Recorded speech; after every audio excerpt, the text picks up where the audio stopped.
What is going on, ladies and gentlemen? We're back with some more AGW. And as you see, right now, it's only me. And I'm gone. And I'm back. And I'm gone. And I'm back. And we're good. How is everyone doing today? I already see Critical Pepe is first in chat. Welcome, welcome, welcome. We're going to have some amazing matches coming at you guys today. God Dog is on his way. He hit every red light on the way to work. You know what I'm saying? When are we going to move on to hovercrafts, right? Little personal airplanes that we just zoop over to work, or maybe a drone that carries us to work. So we don't got to worry about traffic anymore. Like, traffic is so 1990s, right? Gosh, who needs that stuff? But today, we're going to have us some sick games. We've got Atlas Gaming and SFG coming up first.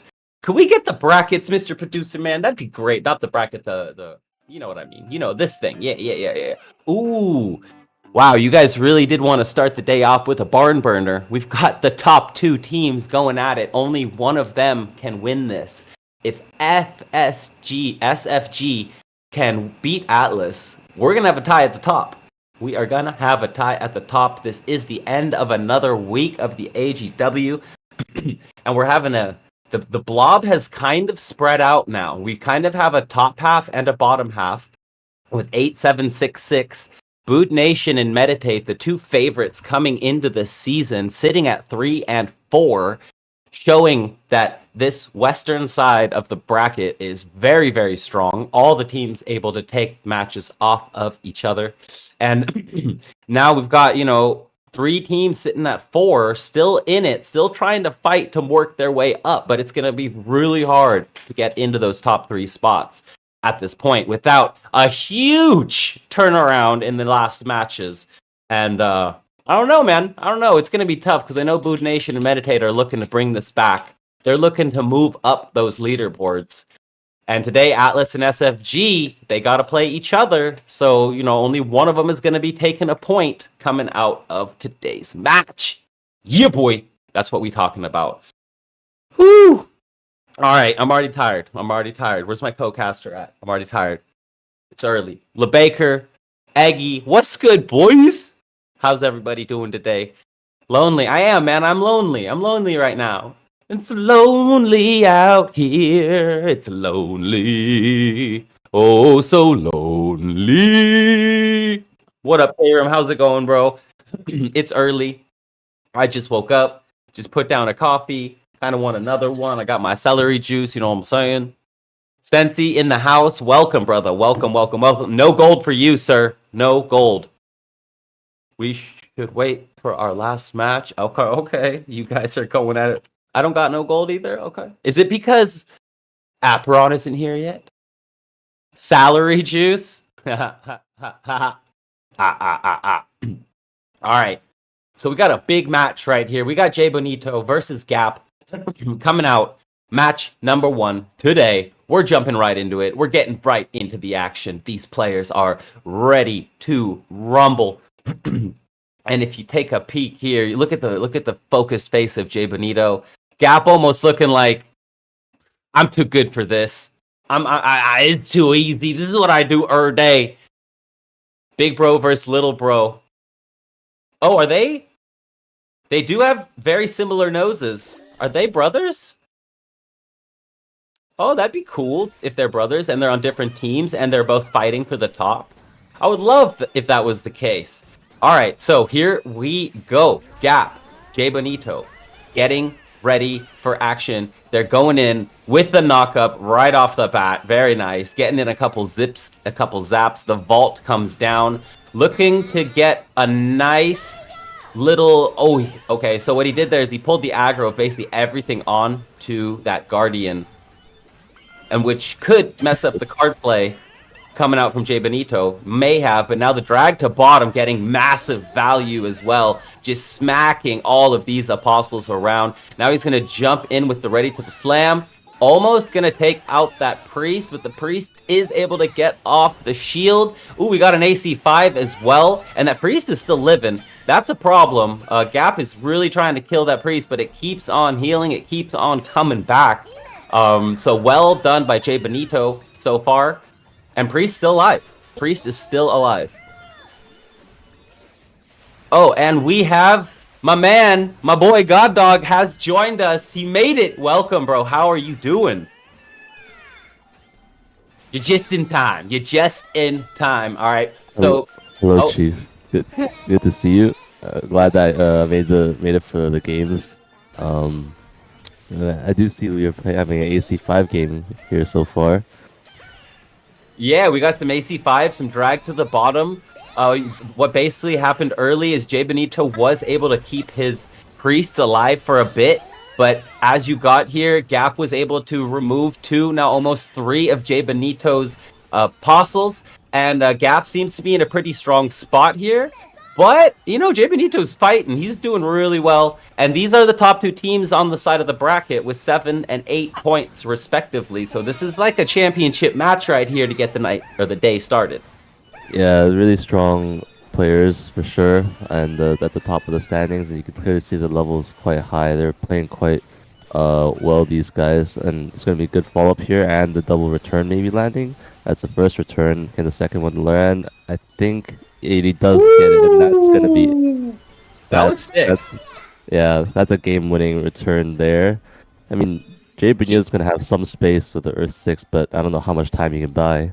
Yeah, that return was extra special because Gap had to juke the zip zaps, right? He was like dancing in between the zip zaps so that he could get that return. He does pull it off. And Jay Benito doing a good job here, getting Oh my God. to the bottom, but now he's getting stopped. And nice juke away from the feathers yet again. Can he get away from the return? He is able to get away from the return. Jay Benito is coming back. Oh.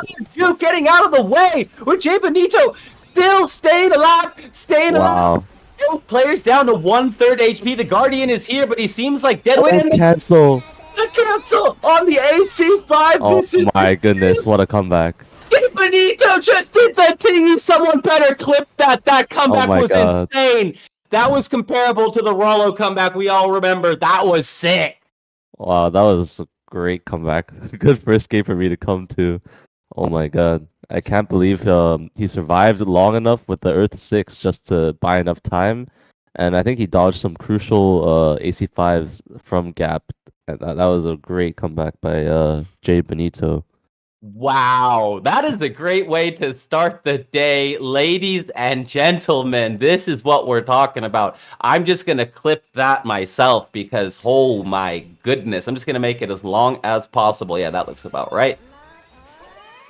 Jay goes bonanza.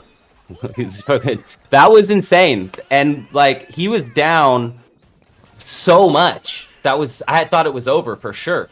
Are these guys brothers?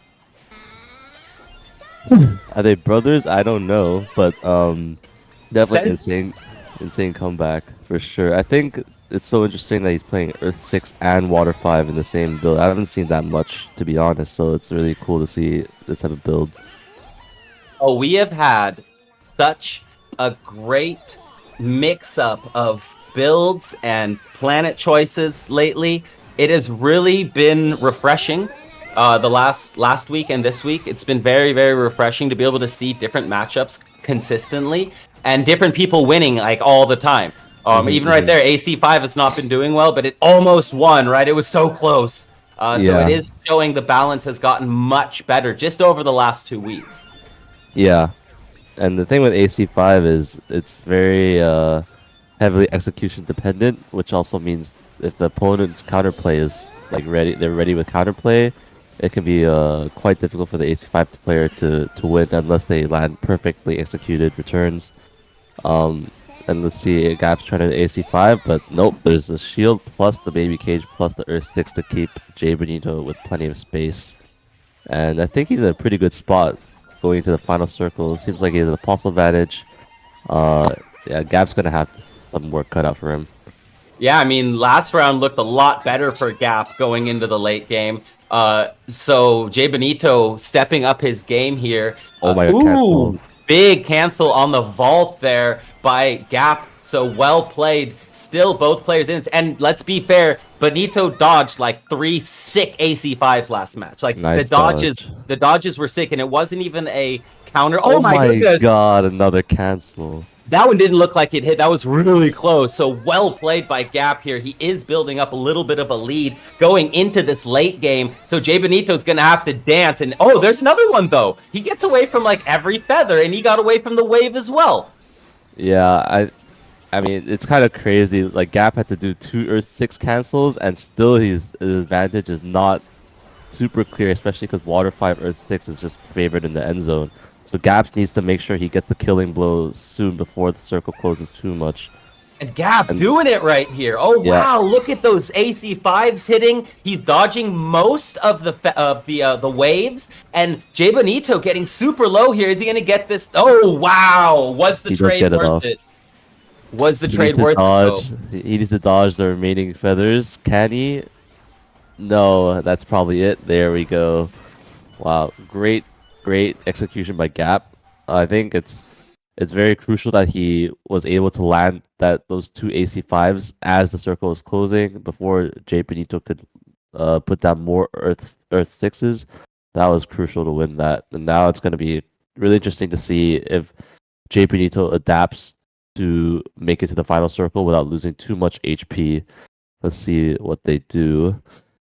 I mean, this is only the first set. This is insane. Yeah. This could be a legendary matchup that takes quite a long time because these players are showing that anyone can win each of these games. Game 1 went better for Gap. He ended up losing because Benito outplayed in the late game. Game 2 went better for Benito, but then Gap ended up outplaying in the late game, even though Jay Benito technically had the better build.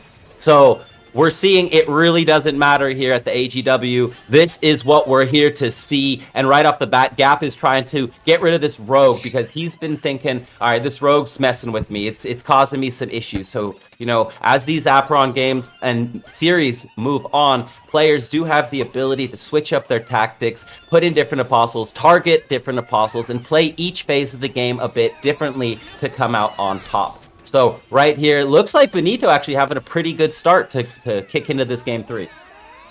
Yeah, I think his priests are still relatively healthy. They're like a bit more than half HP. Gap's gonna need to invest like maybe 1 or 2 AC5s to at least kill one off, if not both. So it seems like Jay Benito's in a good spot. A good almost invincible to actually prevent the priest from dying from the magic bomb. And there we go. There's the AC5. He's surely going to hit the return on that low priest. He's going to tank an EC6 hit for it though. Oh, I think Jay Benito's position seems pretty good right now. Gap's going to need to do some clutch AC5s as per usual. Yeah, I mean, I guess all Jay Benito can try to do is try to get into this late game in a good position. The difference this game is the vaults have been landing, right? Yeah. There haven't been as many cancels. So that definitely is going to make for a very interesting late game. Yeah, and the priests are still alive, both of them actually. So the Gap needs to at least kill one right now and then shortly dispatch of the second one quickly because you don't want to leave the priest alive going into the final circle, and the longer it takes, the more Jay Benito will slowly win in the end zone. The thing is Gap still has 4 apostles. He's got everything left on the map. He can't, this is an odd little end game, right? Jay Benito still with 2, still has a priest, so they don't do any damage though, right? They're not doing like any damage whatsoever. And now it's really going to come down to this late game, and with Jay Benito only having 2 apostles, that might be an advantage because he's going to get much better card draw. He's going to be able to use his nice moves much more often with having, waves going all over the place. But right now, still super even. Super even. And the Earth 6 does come out, so he does have some space to work with Jay Benito. The advantage that Gap does have with these apostles is that he does have some CC to cancel Earth 6 or Water 5. He does try to cancel here. Does he get it? He does get the cancel. That's actually massive. That's game changing. So now Gap needs to take advantage and run some AC5s and hopefully hit them in order to win. And then there's another one. Oh my god. That right there was the GG session from Gap. He threw out the feathers, stunned with the zip zaps to cancel the vault. The first feathers came in as the second feathers went out again, and The Wow. rest is basically history. Gap with the reverse in the first set. Jay Benito fighting really, really well, putting up a great battle there, but Gap came out on top.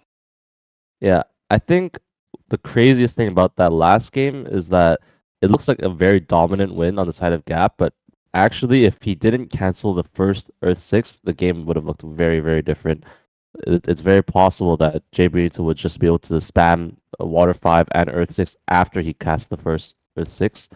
So the fact that Gap could cancel not one but two of the Earth 6s in the final zone made the win look much more dominating. But actually, just a single cancel just made all the difference. Yeah, because like Benito's apostles are not bringing out a whole lot of damage. Like it's 2 priests, and I think it might even be 2 guardians. So they don't hurt anybody at all. They literally tickle their opponents. So I'm wondering if as soon as a vault gets canceled, that's like all the damage gone, right? So like you can't lose any of your earlier mid game vaults. You got to get out as much damage as possible. In that current matchup, it's tough. Like, how does Jay Benito kill everything? He did it the one game. He showed that it's possible, but Gap seems to have adjusted really well.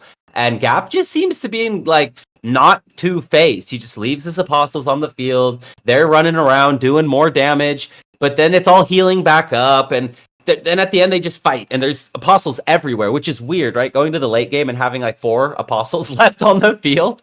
Yeah, I mean, Jay Benito's apostle comp clearly has one purpose, and that's to get to the end zone as much as possible.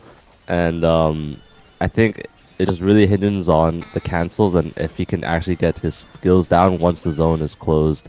Because with the way his apostles are set up, most of the time he's probably not going to have significant apostle advantage going into the zone. So he needs to really make sure his vaults are landing and not getting cancelled. And right now, decent start here for Jay. He has all of his apostles together. They're all chilling like a villain. They've got the vault to surround them. There's still not been that much damage done to the rogue, because that seems to be the only real damage supporter that Jay Benito has. Maybe that's why we saw Gap going for the rogue early, because it's like, you know what? I don't care about these other guys. If you don't have the rogue, nobody is hurting me at all. Go ahead, cycle through your healing cards all game long and spend 3 mana on a shield. Go for it, bro. I'm just gonna sit here and let my apostles chip you down. And it seems to be working for Gap so far. Yeah, I agree. So actually, the first priest dies way earlier this time, so Gap actually in a much better position already than previous games, and he's keeping up good pressure here. I think the issue with 2 priests is that once the priests are like killed relatively quickly, I guess their value is lost a lot. But I guess the value lies in just having the opponent needing to use their spells and mana on those priests. But still looks like Gap is in relatively good position here. And but the good thing is Jay Benito is still full HP, so at least there's not much of a HP gap going closer to the final circle. But as we said, the cancels are what's gonna matter here. I wonder if Jay Benito, and I'm obviously a caster, not a pro, should be like trying to remove one of these apostles in the early game. Just get one out of there. Pick one and just kill it. Like whichever, whatever, right? And like then in the mid game, kind of do the same thing, because his apostles, they're just standing in a blob and they're just doing their thing, and they're standing there for a while. They're holding strong. They're not dying quickly. But like now you see all these one-shot apostles or half-life apostles for Gap around the map as well. But right now it's actually pretty even. Benito getting off his vault, not taking a lot of damage from the feathers. We've already got Gap getting close to half HP, and we're seeing Gap now running out of apostle support. And this seems to be like a decent spot for Jay Benito, because he's going to have his vault to hide in, and he's going to have waves that are then making Gap dance through tiny little spaces.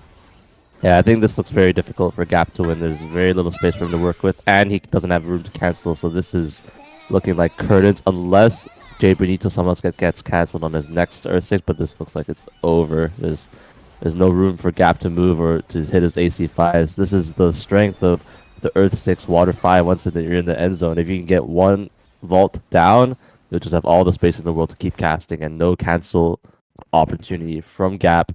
And actually, we saw there in the last game, as the end zone approached, Gap's apostles were almost all dead, and Jay was full HP, and that's what you need from Jay Benito in order to win. He needs to be relatively even in HP, and apostles have to be also similar, and then he can win the end zone. Yeah, So Gap, yeah. yeah. So Gap really needs to either get some meaningful damage done to Jay Benito before the ring closes, or get some like huge cancels as he did before. It's hard though, right? Because there's always this 1 or 2 priests left on the floor, and then it's like they're just healing the whole time. But okay, wow, this time Gap going hard on to that priest, really trying to take it out right off the bat. Boom, another warrior used on it. But look at the waves! Look at the waves protecting! He's getting everyone, and now he's going to protect with a vault as well. And even if this priest drops, and hey, look at the shield! This is what you were just talking about. How many cards have to be used onto the priest to kill it? So many, and both of them still alive. One of the other priest drops now. Gap actually had to switch targets from the one-shot priest onto the other one. It does end up working. Jay Benito has taken a good amount of damage trying to defend that priest. And oh my goodness, the smash from the Guardian cancels another vault. And we talked about it. This is one of the win conditions for Gap, not allowing these vaults to come down in the early to mid game.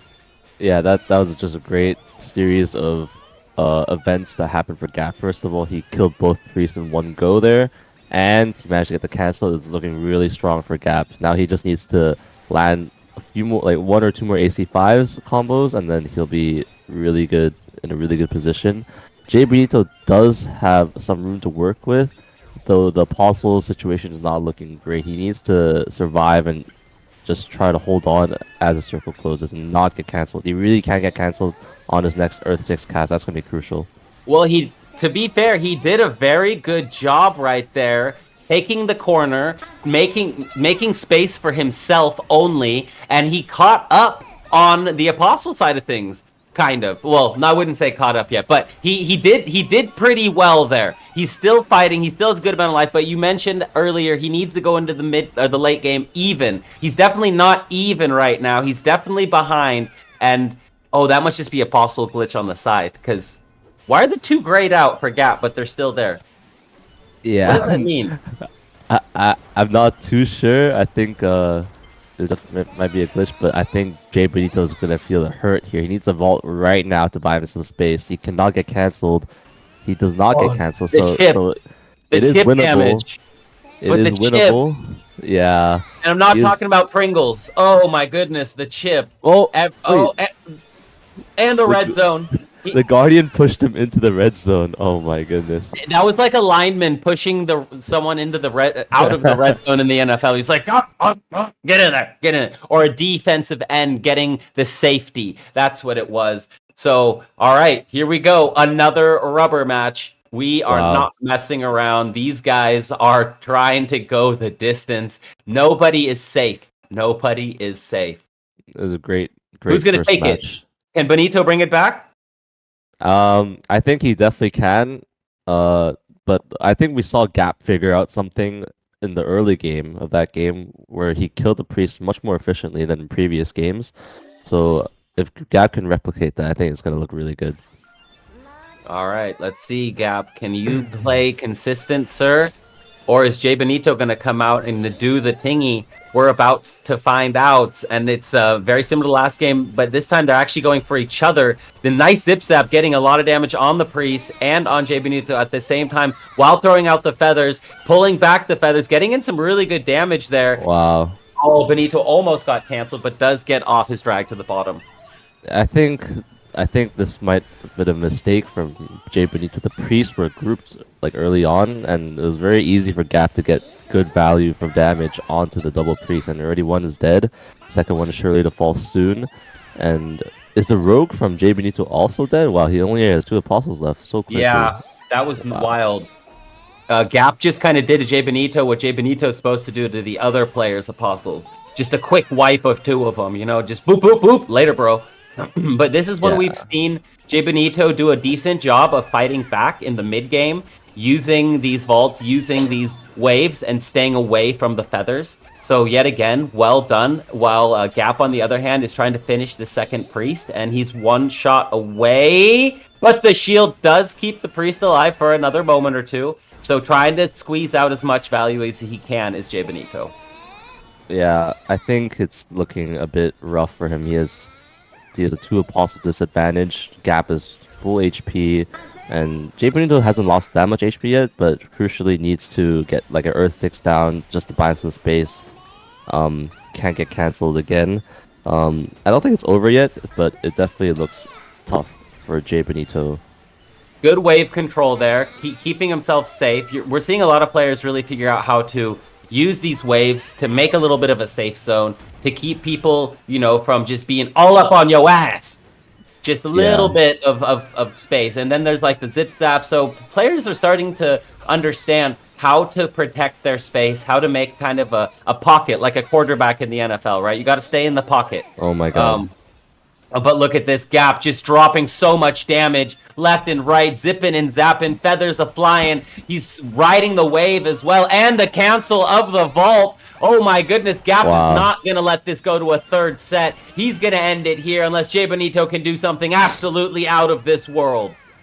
Yeah, I think that was just a huge set of combos by Gap. He landed a bunch of stuns and the tailwind to cancel the Earth 6. I think Jay Benito's probably going to drop very soon unless he can get a miracle to go on here. He just needs one more vault without losing any more HP, and it looks impossible, really. I think he's going to fall. Dude. Benito even was able to get off a wave in order to cancel a feathers. It was not enough, though. After an amazing 2 sets, Gap is able to bring it home for Atlas Gaming, who is going to stay in that #1 spot. And SFG now is going to, either meditate or Boot Nation or both could catch them today and make it a 3-way tie for second place. GG, well played to both players. That was a great first game. I think the level was really high in those games, and Gap made it look pretty simple, but actually, in my personal experience, this matchup can be very difficult if you're not playing on point, canceling, killing the apostles efficiently. So Gap definitely made that look really strong. GG. And confirmed they are not brothers. Sensi, you troll. You troll. They had similar noses, bro. I was like, no way, they might actually be brothers. They have the same nose. They totally got the same nose, bro.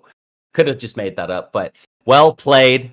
Brothers or not, they were brothers in battle right there, and they pushed each other to the limits. They made each other adjust. They made each other switch it up, swap it around, and it was a great show to watch. So amazing way to start the day.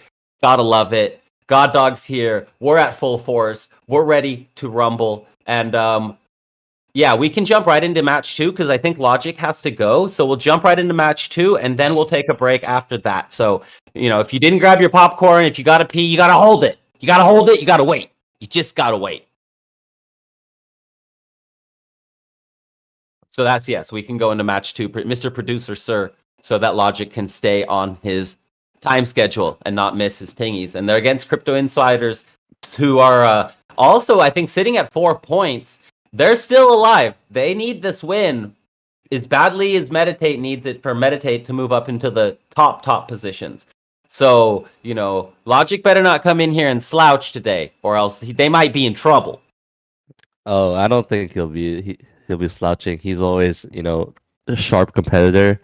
He's always a willing competitor and always ready. So I think we'll definitely see his A game.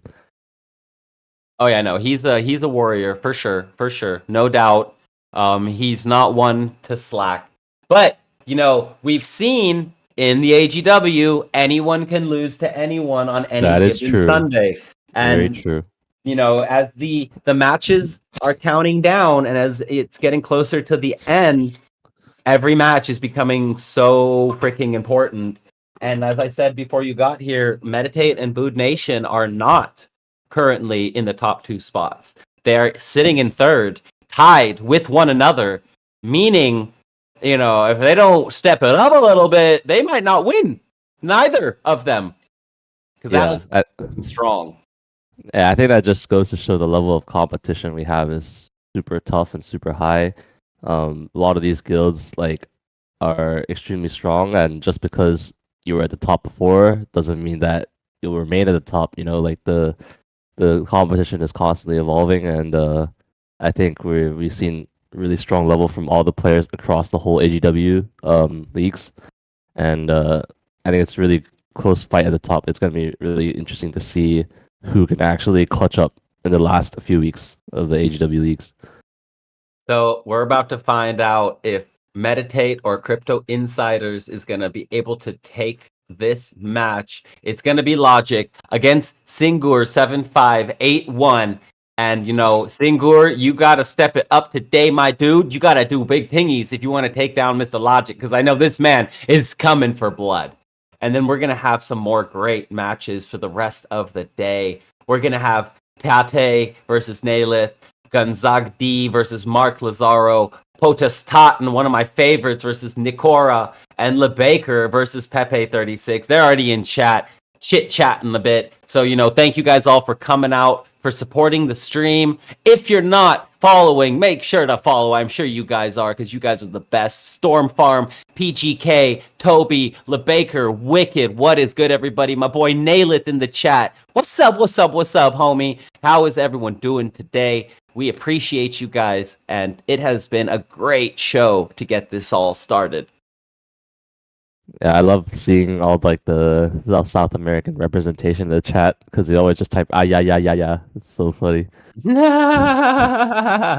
They're excited, man, and they know how to show the excitement in chat.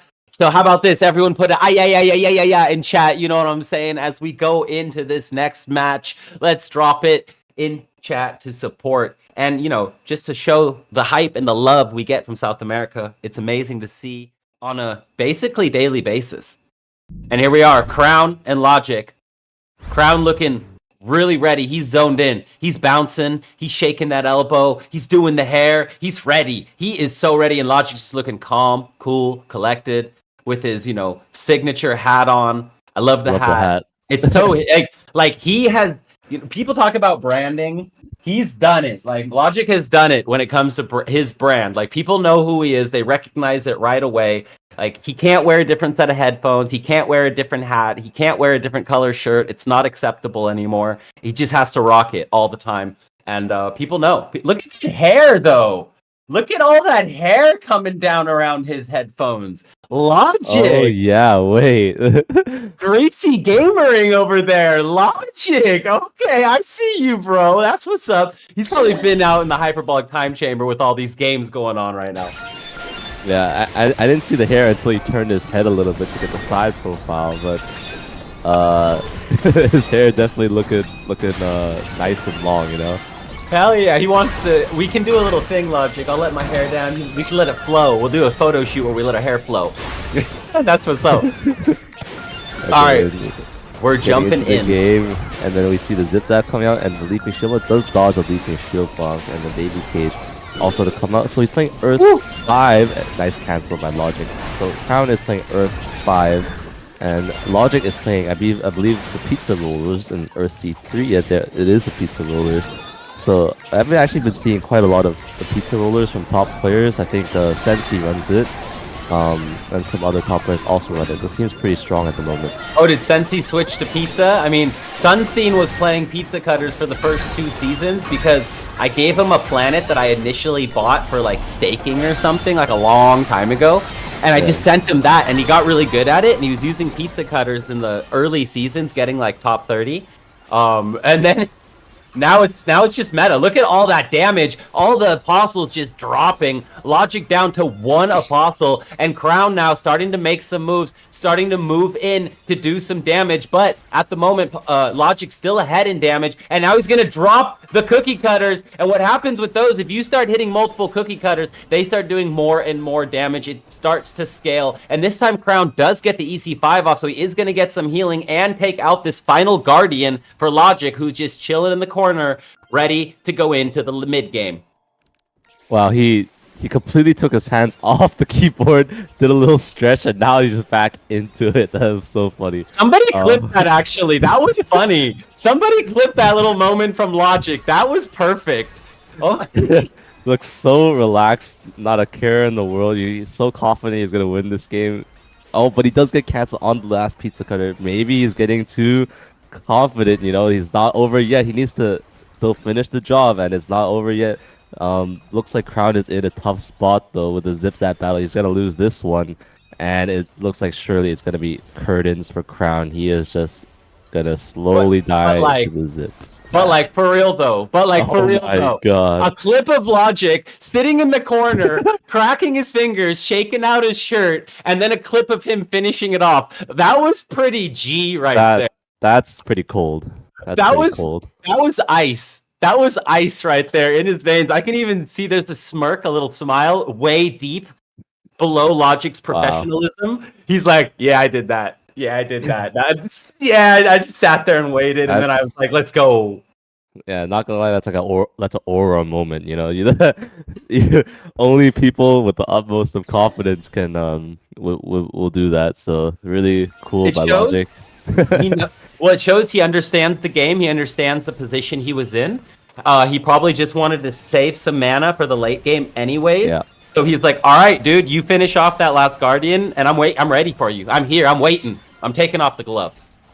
Yeah, I mean, great. The fact that he just completely stops moving, he doesn't even want to move to get the cost reduction from featherweight. Just completely just thinks I'm gonna win no matter what. But we get into the second game here. So I think the really cool thing about pizza cutters is that it's kind of like a AC5 of sorts, where you're still trying to like hit them close to the front of the hitbox, so you get multiple of the pizza rollers to hit.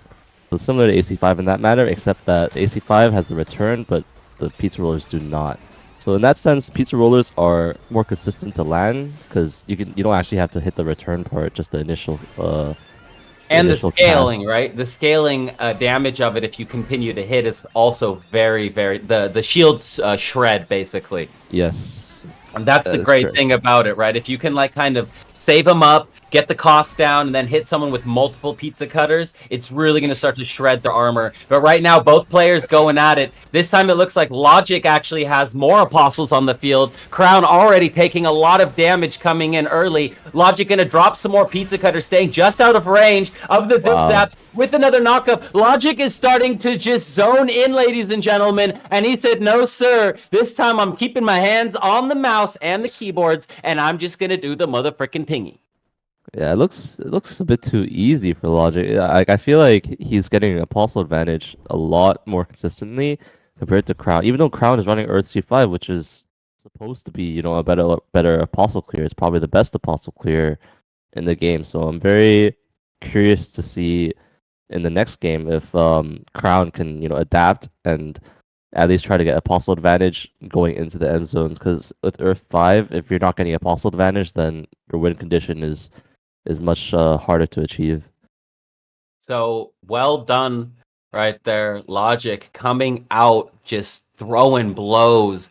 Absolutely Furies in that second set. Furies actually reminds me. What are you thinking about the incoming Furies in the next couple months and how that is going to change the game? Well, it's definitely going to be a massive meta change once the Fury is released. I think you guys can look forward to a whole new way to play the game, a whole new set of skills. It's going to be really interesting to figure out the meta upon the release, because we'll finally have, you know, two different classes to play with, and one is a melee class. So I think it's going to be really interesting to see how the meta develops. Like, will the current meta skills still be strong? Like, we just don't know, you know. And I love that, you know, there's going to be a whole new set of way to play the game. It's gonna be really fun. So everyone understands, as well as myself, when a melee class then comes out, they'll be using the same cards, right?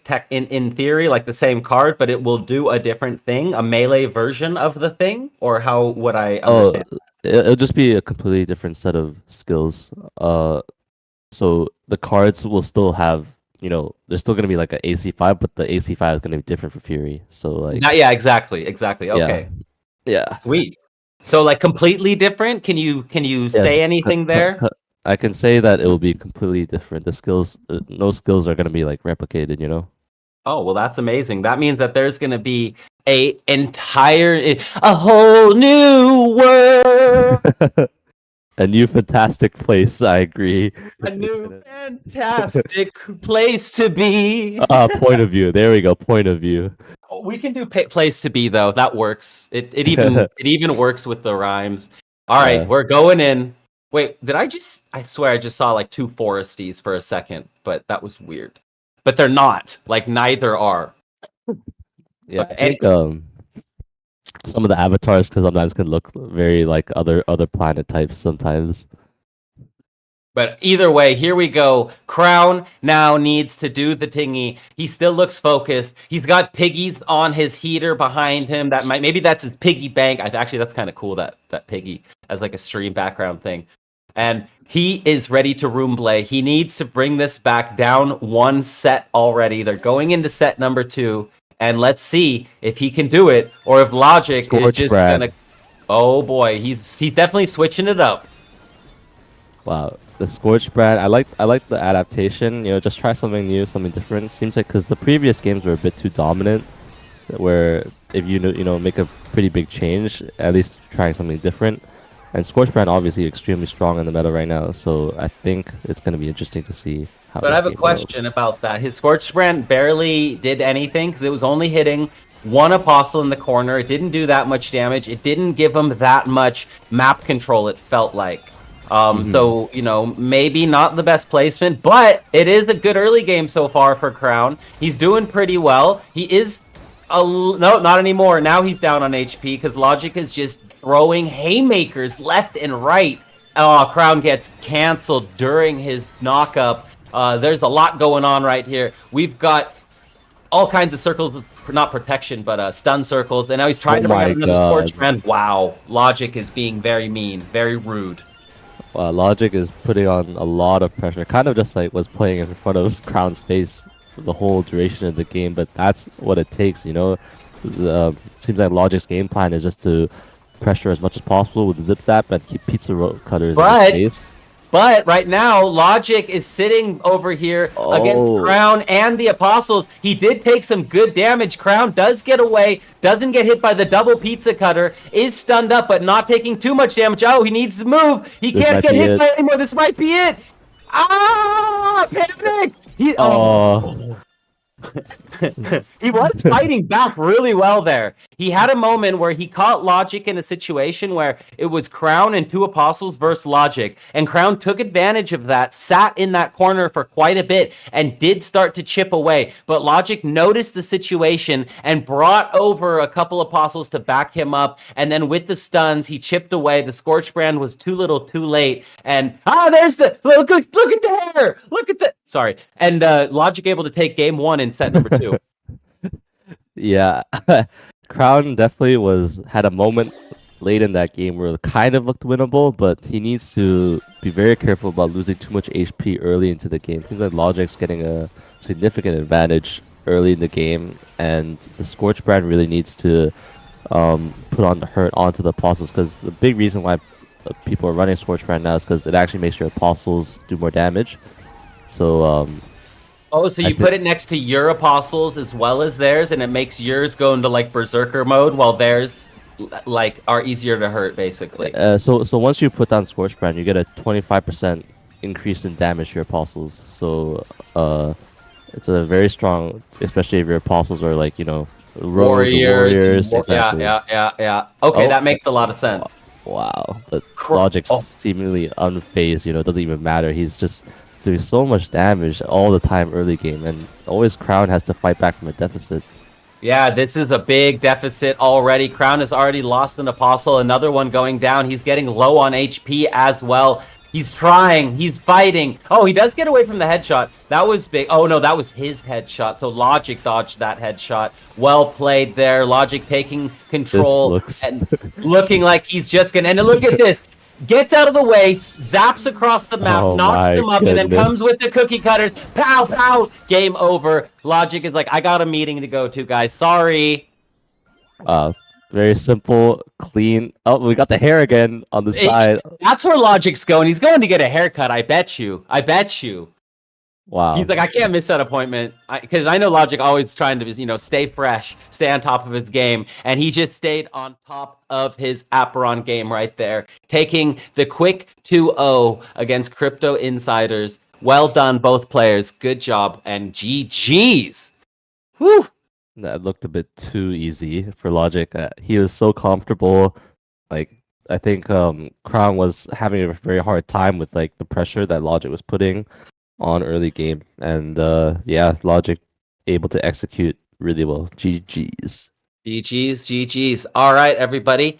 We are going to jump to our first little break. So if you don't have a drink, go and get it. If you haven't been on Twitter yet, make sure to spread the word and let the people know what's going on. If we could get a tweet and chat, that would be absolutely fantastic. And our next match, when we get back, is going to be Huru Gaming versus Bood Nations, Tate versus Naylith. So stick around. We'll see you soon.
Wham bam. Thank you, ma'am. We are back with the master plan.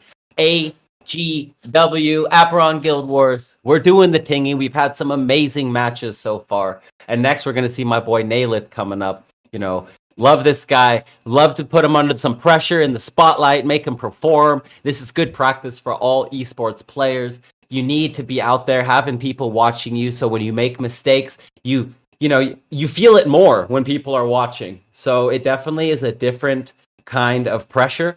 And with him being one of the players that qualified for the live LAN, this is great practice. And at the other side, Tate06 coming out, needing a win for Huru Gaming because they want to move up. They want to move up that list as quickly as possible. Yeah, I think it's going to be exciting to see what skills they bring as well. Will we see more of the same? Will we see more Earth 6s, more Earth 5s, or will we see more pizza cutters? Always interesting to see how certain players approach the game. 1 second.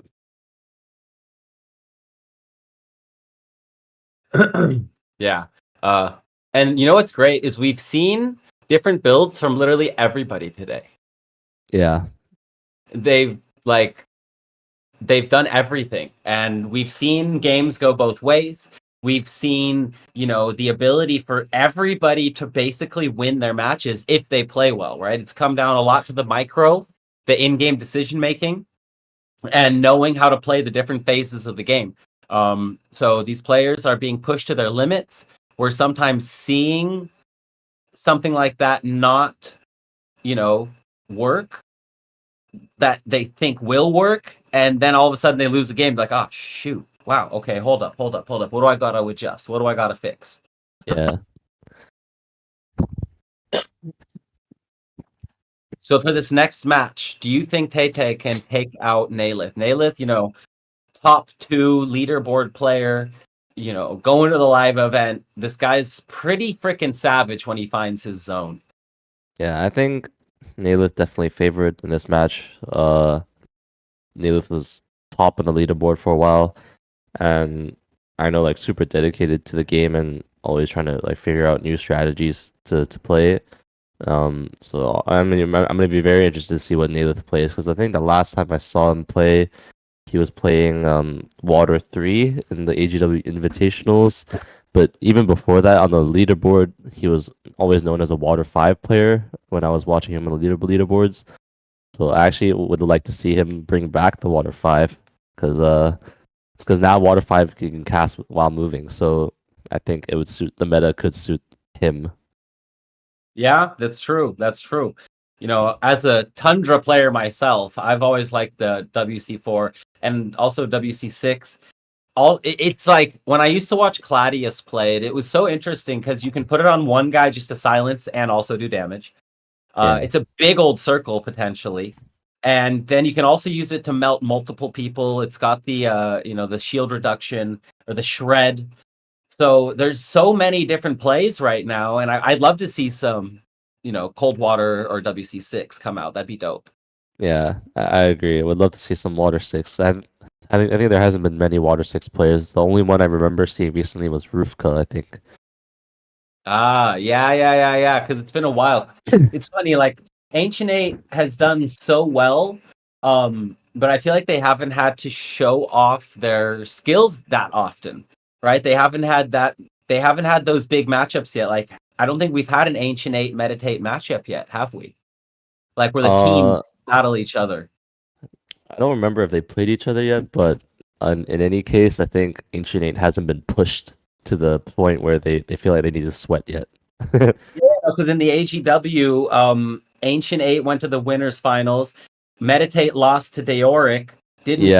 Meditate came through the bottom, and I don't think they've played in the AGW. So, and I think that's the match everyone is really waiting for, to see can 1437 and the boys take out the Titans of Ancient 8? Because so far Ancient 8 has looked pretty much unstoppable. Yeah, I definitely wanted to see Ancient 8 Meditate in the Invitationals, but Derek and Yui played super well. Would be interested to see if like they did play in that format where the last man is standing if Demon 1437 could clutch it up for them.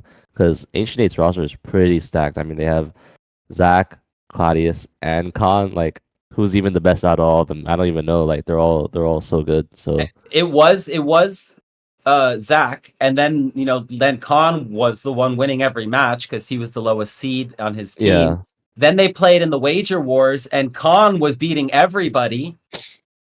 So Khan was beating Zach. So it's like, I don't know, man. And then Claudius wasn't even in that one, but who knows? Maybe he beats them when they play personally. I have no idea, but they are strong, and it's really hard to figure out like who's the weak link. How do we beat these guys? So I'm excited to see those high profile matches when they do come up. But today, here we go. Bood Nation, Huru Gaming, Tate versus Naylith. Tate's got a challenge on his hands. And Naylith is, he looks focused. He looks ready to rumble. He did his hair this morning. Yes, sir. All right, we got two Forsties against each other. It's interesting to see what apostles they run. I think there's actually there's quite a different apostle lineup on both sides. I think Tate is running. Is that the two rows? Two rogues, one warrior, one guardian, and then we have Naylith running one mage, one rogue, one guardian, and the two mages? No, one that's a hunter. So difference in numbers of rogues here for sure. And we do see the Water 5. Oh my god, Water 5 and Water 4. We got what you wanted, Chief. Hey, you know what I'm saying? Ask and you shall receive. The universe listens, but if you don't ask, you can't get it, right? So you gotta let them know. And here it is, Cold Water. My favorite! Nice job so far, though, from both players. Scorchbrand. Okay, see, again, another matchup. Every single game, we have another matchup. So Tay bringing out the Scorchbrand now, getting it onto two enemy apostles, supporting his two apostles in that area to try to win that 2v2. And Naylith, and both of them are down to 3 apostles right now. It looks like a second one about to drop for Tay. It's down. He does get off the Cold Water, though, which should give him a little bit of traction to come back. Well, I think this build from Tate, the Scorchbrand Water 4, that's quite interesting. That's like a really I guess it's very strong in the meta with Scorchbrand, and the Water 4 is just there for the healing as well. But it looks like Naylith is doing much better in this scenario right now, much more HP, and the apostles are on his advantage as well. So it's gonna be hard for Tate to come back. He's gotta not get cancelled while having a bunch of Water 4s to heal. Yeah, these Water 4s are going to be super important now. They are getting good value at the moment, but not quite enough. He's down to basically one apostle, and he gets his water off, but then he gets hit by the wave. So and he's going to get canceled on that one. So big plays by Naylith, and Tay is already down to about a 4th HP, taking those final... Over. Oh yeah, he needs a miracle now. He needs an absolute miracle. He's just getting tapped over in the corner. His healing is being negated by apostle damage, and now we're seeing the rock and roll start to come out for Naylith. Oh, so Naylith's running a Water 5 Earth 1 build. That's very interesting. I actually complements. That's a very complimentary build. I quite like the idea of Water 5 with Earth 1. Earth 1, so you have some damage skill that doesn't require apostle setup, and then the Water 5 just to get the crowd control going and to displace the apostles. I quite like it. Yeah, once the late game comes, you just throw the balls at them, right? You just pop, pop, pop, pop, pop. And there it is. Naylith taking game 1. Tate did fight back towards the end, though. Yeah, I really like that Naylith is playing Water 5. I've always known him as the Water 5 player because back in the AGW leaderboard, I think he was probably the only guy playing Water 5 at the top level. And now Water 5 has a buff where you cast without moving. It'll only make sense that Nay would go back to his true love. Yeah, that makes a lot of sense. He was one of those players when Rollo introduced me, he's like, bro, Naylith is the shit. Like, this guy is such a good gamer. And he gave him a planet that at the time was not like great, but it had a plan. There was this build that we'd come up with. And then Rollo was going to try it, but he's like, okay, I'm not good enough for this, but I think Naylith will be. So he just gave him that build to start. And I think that first season he was top 50. like right off Yeah. the bat with a new build, first time playing the game, and he made it to top 30 or something. And since then, the rest has been history. He's been battling for the top, and even now coming out and starting the round very strong against Oh Tate. my god. Yeah, he actually canceled the first initial water forecast by Tate, and Tate is just getting rinsed right now. He's gonna drop so quickly. I think he really needs to figure out for the next game. In the early game, he needs to have a better game plan and not get disrupted easily in the early game. Because really, Nalith is just completely dominating him in every way. His skills are all landing. He's not taking any He's stunning damage. him with every single move. Oh And my that was a goodness. that was a clinic. Every single thing Nalith did worked right there. Tate had zero chance in that round. I saw 2 rogue slide traps where like there's nothing Tate could do. Nalith was like whoop whoop, stun, stun, another stun, rock and roll, drop it like it's hot, drop it like it's hot. So wow, that was really clean play by Nalith. Yeah. Um. Also, producers, it's 1-0 Boo Nation, but yeah, I think it's really crazy that Nate was so dominant in that last game. I mean, pretty much everything he casted hit almost optimally, and Tate, I think, has to really, you know, figure out, okay, I need to adapt in some way. What should I do? Whether that be a apostle change or, a planet change, he's got to do something where Or the both. early game, yeah, or both, where the early game is not so one-sided. He's got to dig deep.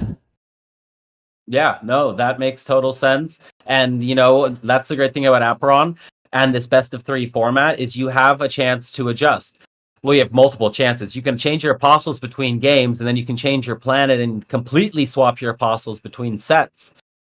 So there's always opportunity to switch it up. Tate looks zoned in, he looks focused. His back is against the wall, but here's his chance. While on the other side, Nalith just looks like very relaxed, very chill, ready to do this.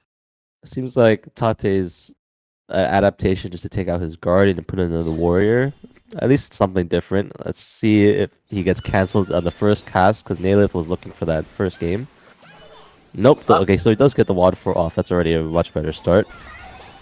Yeah, you got to start off and not, and it's funny because when I play, the first thing that they do in the first game, I expect them to kind of try to do it again in the second game, especially if it worked. So it's this evolving chess match that you have with the other player where they also know that, and they're like, yeah, well, that I am gonna do it again because he thinks I'm gonna change it, or I'm gonna switch it up because I think he thinks I think you think we think we all think kind of back and forth that we love. And I think that Nalith is kind of getting away with, just a crazy amount of just damage. Like, he's just piling on the damage. Oh my god, tell me how you really feel. Tell me how you really feel, bro. That is insane. Oh. This is a absolute molly schmopping right now. Nalith is hitting absolutely every ability. He's doing anything he wants. The orb shots have been huge. Oh my god. And wow, Tate goes down. Nalith is jiving right now when he's in his seat. He's feeling it. That game was so fast, I didn't even know what really happened. Like, what? How did he lose so much HP so quickly? Like, I think, wow, Nalith, his skill usage is so clean, and he rarely, misuses or misaims his skills. And actually, what I noticed about Nalith's early game plan is he'll set up 2 waves, water 5s, where they're right next to each other, so they're overlapping perfectly, and he'll just control one side of the board and stand on that side of the board. So he is very difficult for Tate to get any sort of meaningful either damage or like space against Nalith once he starts the wave combo. Let's see what he does. I think if it's like last time, he'll do 2 waves with the card shark. There we go. Then we get the card shark. Now the second wave is going to come out shortly after the first wave. But he does look a little bit different this time. It's like segmented in the middle, whereas last time he was segmenting the map horizontally and vertically. So this time it's more of a vertical segment. But more damage, right? He's going for the higher damage this time. A little less crowd control, a little less duration. but just trying to probably get those apostles down as fast as possible. And right now, this has been the best start for Tay so far. You know, this is even. He's starting to take damage again, though. Every time, all of a sudden, out of nowhere, Nalith just starts to do so much damage. And Tay is struggling to deal with it. Yeah, I think what Nalith does really well is he saves whenever he has Tailwind Dash and like a follow-up Leaping Shield Bonk in hand, he'll Tailwind and then always guarantee that the follow-up or the Leaping Shield Bonk lands after the Tailwind. So really good usage of Tailwind there. And like you said, like it was the best start by Tate in this game. And he does have Apostle advantage, but he does also have a health disadvantage. And his Apostles are actually not that healthy. They're quite low, so I think Nalith is actually still chilling pretty hard. And Nalith just sent a drag to the bottom that hit nothing, and it didn't even matter. It didn't even affect the game. It just kind of like went off into the sunset, like he was riding the waves of happiness, and he's like, "I got this, guys. It's all right. It's all right. It's okay." And now Tate's apostles are starting to drop, but Tate's at full health. Nalith is about a third HP down. This is a good position for Tate, but Rock and Roll coming out for Nalith right off the bat, doing some damage, and now Nalith is leaving the waters out, and he's going for the Rock and Rolls. He's trying to save up a little bit of mana, trying to get the costs down a bit, and boom, now this next Rock and Roll is going to cost 1. Yeah, so Nalith's build, he actually has APA combo star on his build, so his autos actually hurt a lot, and he has Water 5 for control and He AP missed! and rock and roll. Nalith Yeah. missed. Whiffed. He whiffing signed on that dash in. So it's looking like Tate in a very good spot now because these waters are going to be able to just stack. As long as he doesn't get hit by the wave, now he's going to be able to probably play the water. Oh, Scorchbrand coming out. Oh, my and cancel. Nalith. Oh my goodness, what a cancel. And these There's waves are 3 everywhere. waves. What the hell is going on here, ladies and gentlemen? Tate doesn't know either. He was coming back. He was bringing it back. And all of a sudden, Nalith, the cancel. Oh, no, the water does get Oh my up. god. This is madness. The waterfall wave is- comes out too, but the wave, can he save it? Oh my god, but he's healing ever so slightly from the waterfall, but he can't go into the red zone. Can he get one more waterfall off? He does get one more waterfall off. That might be crucial. That might be enough. Oh, my God. My god. Wow. I really wish Tate would have won that so we could have seen that again. That was cool. That was a really cool late game. Wow. That was an extremely close late game. And we see the power of Water 4 there. If you can get one off, it will save you in the late game, like ever so slightly. But like I think Nalith's the triple wave combo was crazy. I mean, like he just had 3 waves spawn at the end of the end zone there. That was really cool to see. Yeah, that was well played. That was really, really well played. So, holy shit, great games. We love to see it. So, we are going to go to a quick little break. We're going to get a tweet out for you guys. And the way this is going to work is everyone that retweets the tweet and can prove that they retweeted the tweet is going to be entered into a giveaway to get an Apostle ticket. So, stay tuned. We're going to drop that during the break. And then when we get back, we'll talk a little bit. We'll do our tingy. We'll do the next match. And then we're going to run our winners to make sure to get you guys some prizes for being the best supporters ever. So we appreciate you guys. Good looking. And Boot Nation coming out 2-0 on top of Huru. But that last game was a lot of fun to watch. Yeah, GG's to both players. I think Nalith played extremely well. I was able to set up his win conditions and get a really huge damage early with the CC cards. So really well played by Nalith. And I think Tate showed, he had more in the tank actually. The last game showed that, he actually had a way and a win condition to win. But I think it just took him a little bit too long to figure out how to adapt to Nalith's early pressure. But clearly Tate had more in tank and was able to, maybe take a game off Nalith if they kept playing more. Yep. So, Tate stayed strong, kept his head up, kept competing. You got to love that. That's what you got to do in esports. You can never get down on yourself. Because if Tate wins that game, then maybe he's got it figured out, right? And he's like, all right, I can do this again and again and again. And he starts the comeback. Yeah. And I think what's great about Apeiron is that, once you start the game, because the game doesn't last that long. It maybe lasts like 10 minutes tops, and it's most of the time it's less than that. So you have a very short amount of time to not only figure out your opponent's game plan, but also, adapt to like the situation of the board that you see in front of you. And I mean, I guess it's like cruel in that way since you have such a short amount of time to adapt, but that's what the best players do. They adapt super quickly, they execute under pressure, and Naileth did that. Yeah, absolutely. Super quick adjustments made and pulling through with, a 4-0, quick and dirty. Well done, Naileth. Well done, Tate. So stay tuned, everyone. It's time for a bathroom break. When we get back, we're going to have the tweet. We're going to have a giveaway. We're going to have our next match. We're going to have all kinds of goodies. It's going to be Daihatsu Esports versus Leo, Gonzaga D versus Mark Lazaro. So stay tuned and we'll be right back.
And we're back. Sorry about the delay. I had to, I'm back. We're back. We're ready. We're doing the tingy.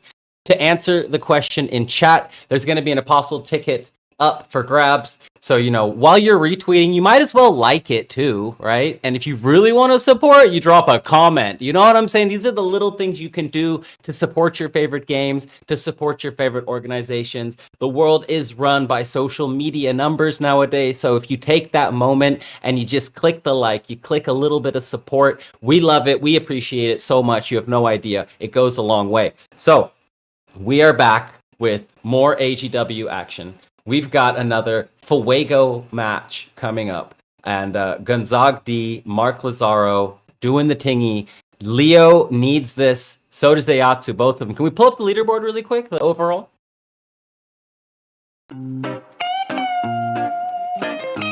That's okay. So going into the day today, Leo is still fighting at 3 points. If they were to win out, they could do some tingies, right? Daihatsu, if they beat Leo, they're down right up below them. They would catch up and tie them on the lower end of the standings. But you never know. If a team goes on fire one week and they win 3 matches, you can see how that could very quickly change the leaderboards in their favor.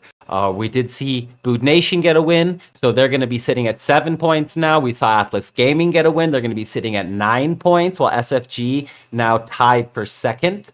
Then, we still got a couple really good matches to go. And by the end of the day, we're definitely going to have an even clearer picture of how this AGW Western Hemisphere group is going to, fare and how it's going to look. I think you make some good points, Chief. I mean, look at just the standings between 5 and 11, only separated by 2 points. If you just get 2 wins, that already changes up the whole ranking. Yeah, exactly. So 2 wins, and boom, you get catapulted. And right now, by the way, this invisible thing on stream is Brain Controller by Alien. Yeah, sure. Yeah, sure. Brain Controller. That's actually Coveter. He's our alien. He's controlling the screen. He makes all these magical things pop up out of nowhere. So we appreciate you for that. We appreciate you. And it's looking very clean, sir. Well done. Well done. So, I can applause. That's cool. Twitch is, ever evolving, just like Apeiron. And that's what we like to see. That is what we like to see. I can't wait for the Furies. I was thinking about it, the whole PvE making apostles thing. It's cool because there's a story behind that apostle that you mint. You went through the journey with them. You went through the dungeons, the pits. You broke your own personal records. You got the perfect move set that you always wanted. Whatever, right? He got down to 1 health and you almost lost him on the way. Who knows? It could be anything. And then you take him over to the PvP side, and there could even be lots of lore, lots of UGC made from that. If you think about it, you make a storyline out of your dungeon run, and then the apostle that makes it out. I could see people doing some crazy stuff if they went really deep. Yeah, I fully agree. I think there's lots of potential in the PvE to link it to the PvP and make it super interactive, and it's all about the lore. It's gonna be really cool to see. It's all about the lore. You don't have to do it yet. We can do it after the match. Maybe some more people will retweet it. You know what I'm saying? Give them some time. Oh yeah, in Brazil you don't have Twitter. That's right. Here, what we can do is we can put it on Tribally as well. And then oh yeah, you can't draw a winner though. Never mind. Can't do that. Because everyone in Brazil, I'm sorry for you guys. That's really rough. That's very unfortunate. And the fact that you can get in trouble even for using a VPN that's just gnarly to me. That's just wild. Yeah. Sorry. So sorry, you guys, if you can't take part in this. I didn't think about that when I came up with the giveaway. So we'll do something different next time. We'll do a tribally one next time. That works, so that everyone in Brazil can also get involved. which is kind of nice, you know, God Dog, that we do have like a plan B. Like Twitter's already supposed to be the Yeah. place where you can speak your mind, and now some parts of the world can't do that. So at least they can come hang out on Tribally and be with a similar community, right? With the, you know, this Ronin community, all these people that have been playing together and hanging out together for such a long time. Whatever game they play, a lot of people in here are playing multiple games. So Yeah, shout out to the Tribally team. yeah, Always they've good been, to see what they do, and I love the wager system. It's so fun. and it's about to be launched officially towards the end of the month or the beginning of next month. So we're going to be having some very, very fun times ahead of us. Very interesting for the different games that are already on the platform. And I'm already cooking some stuff up. I'm cooking some stuff up. So I'm excited. I'm excited for the next step of that. But right now we have Gonzalo versus Mark L. These are both fierce competitors. They're coming out, and their teams both need this dub. To stay alive, they need this dub. They need to start that comeback from the lower side of the standings, and this is where it begins.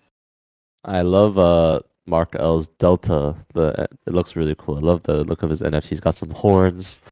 And I also really like the Gonzalo's Karst. He actually has a similar Karst to me. Actually, is it Mark L on the Karst and Gonzalo on the Delta, I believe. Actually, sorry, but really like the looks of these NFTs. And let's see what they run in terms of skills. We do have a Scorch Brand, and he's just playing A4. Wow, I love the diversity we're seeing today. He's playing A4. That's really cool. Every single game.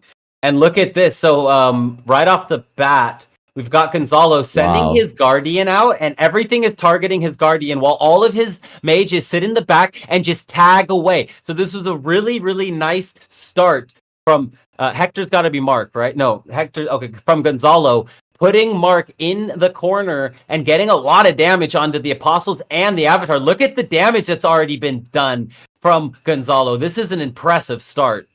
Yeah, that start was really insane. I don't think I've ever seen a strategy where he deliberately puts the Guardian and he made it so that all the enemy units were targeting the Guardian.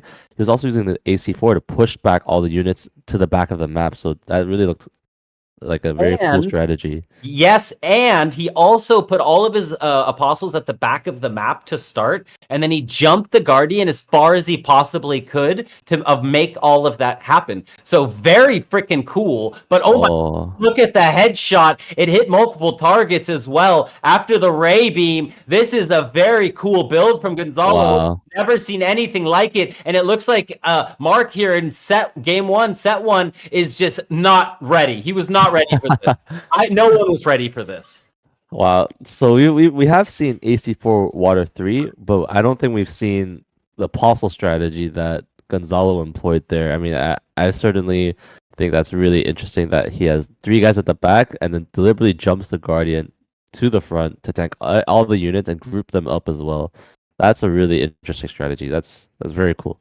Very, very cool. It looked very, very cool right off the bat. I love to see it. And he's going for it again. A little bit different this time, but similar. I feel like you should just do the. Oh no! Look at this. This time we see Mark wait, I'm confused now. Yeah, it's Mark. Okay, Mark. Yeah, moving everyone right up to the front so that can potentially not happen, but it's still happening. One warrior got out this time. One warrior got out. Definitely looks better than the last game though, in terms of formation. Oh, he's also playing pizza cutters. Wow, very cool. Very, very cool. I think the start is already much better than last game. I mean, last game there was a clear, a large amount of space that Gonzalo got with that starting formation, and now it's I think the formation is not as the formation difference is not as important. We do see that Mark has a little bit of a health disadvantage, but should be recovering it slowly with wild growth. And I think both players are actually in decent spots here. Seems like a standard game now, like a more of a normal game, what we're used to. That last game was weird. It was cool. I really, Yeah. oh, look at these pizza cutters. Perfect timing, almost getting everybody, including the avatar. But now there's going to be a big stun. Oh, that was not necessary, Mark. You did not need to let that hit you. That's like giving away a free Oh, yeah. stun and a big baboomshka coming in. That is a lot of damage going into Mark. Yeah, I think Mark's in big trouble here. The thing with playing against AC4 is that if you're already at a health disadvantage and you get hit by one water 3 AC4 combo, it's already very hard to come back into the match, and Mark is struggling here. He's on 1 HP. Certainly no way to win this game. I think he has to, try to figure out, okay, how do I avoid getting damaged so easily in the early game? Because it seems like Gonzalo is like putting a lot of pressure early into the game, chunks him out, and then just goes from there. Just constant AC4s into water 3s. So Mark has to come up with a counter. Yeah, those were very dominant matches by Gonzalo right there. Mark has to now put it together, pick up the pieces, and make a comeback because they need this. Leo needs this. If they fall, then they're going to be back towards the bottom of the rankings. They just fought their way back up from the bottom third, basically, right? They're trying to stay in the middle third, but if Daihatsu takes them, then it's looking rough for Leo, and then Diatsu's going to stay alive, basically. They'd both be in the same position, it's a tough one. Being at 2 to 3 wins after this week puts you in a really tough position. Yeah, I mean, every win, especially when the standings are so close, every win is super important. I think for the next match, I think Mark, if he has prickly guardians, I think that could be something he should consider, because it seems like to me that Gonzalo's build with his AC4, I think he has a decent amount of points into his AC4 because it's doing some pretty substantial damage. Yeah, I agree. Yeah, and normally the counter to AC4 is just a prickly and then stand in front of the prickly, and then the AC4 will kill himself. So let's see if he has any prickly guardians. I think that would automatically change the matchup. But don't you just not target the guardian? Well, then Gonzalo can't really hit his AC4 onto Mark because Mark stands behind the I prickly see the what whole you're saying. time. So Yeah. if Gonzalo wants to hit the avatar with it, then he must go through the guardian. Understood. Yeah. If Mark plays it well, he will just stand behind the prickly guardian and never allow a hit to get onto him. Understood. Yeah. Okay. So he does have 2 guardians. Maybe he did listen to me and has prickly. Hopefully he has prickly, but he's playing Earth 6 now, so at least a different change compared to before. True. All right. So here we go, ladies and gents. We're jumping in, and Leo back against the wall. Mark needs to do the tingy right here. And it seems like Mark is in the corner. This is kind of reminiscent of game 1 a little bit, where Gonzalo then came and just kind of cornered him, stunned everything, dropped some massive bombs. Here comes a headshot from downtown, looking to do a tsunami cannon. Pop, pop, pop. There it comes. And that is massive damage on the Mark. Yeah, and he's actually fortunate that the headshot was slightly out of range. Otherwise, Mark would have taken a headshot probably. I think Mark just needs to be very careful in the early game about getting into a corner and then just getting hit by that AC4 water 4, because that AC4 did like maybe a third of his health before Mark could react properly, and he's in a very tough position now to win this game. Yeah, he's trying. He's fighting.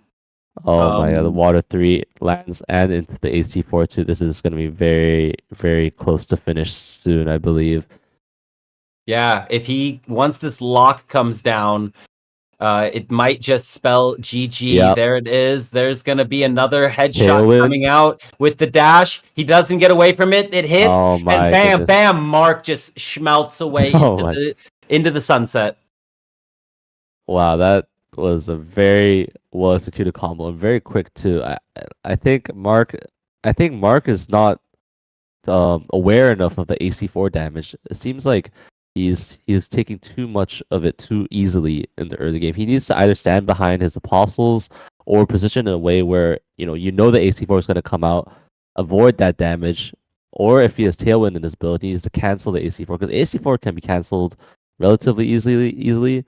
So Mark has to, kind of figure out, I need to not get hit by too much in the early game. Because his build right now with the Earth 6, if he can get to the end game, he's favored. But it's all about this early game damage. And you see every time it's a follow-up into AC4, and then the Water 3 will follow after the AC4. So if Mark can survive this initial combo, it's going to be good. And then he gets hit by the magic bomb as well.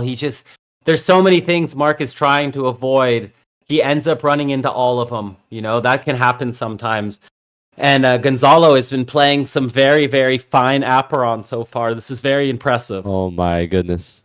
Like every time there's a combo in Gonzalo's hands, he's landing it pretty much every time. There's always landing the follow up into the Water 3, AC4 into Water 3. He's not really missing many of his windows for combos, and that's proving to be the main difference. I mean, Mark's just on less than half HP. He's probably going to lose this game just because of that health deficit.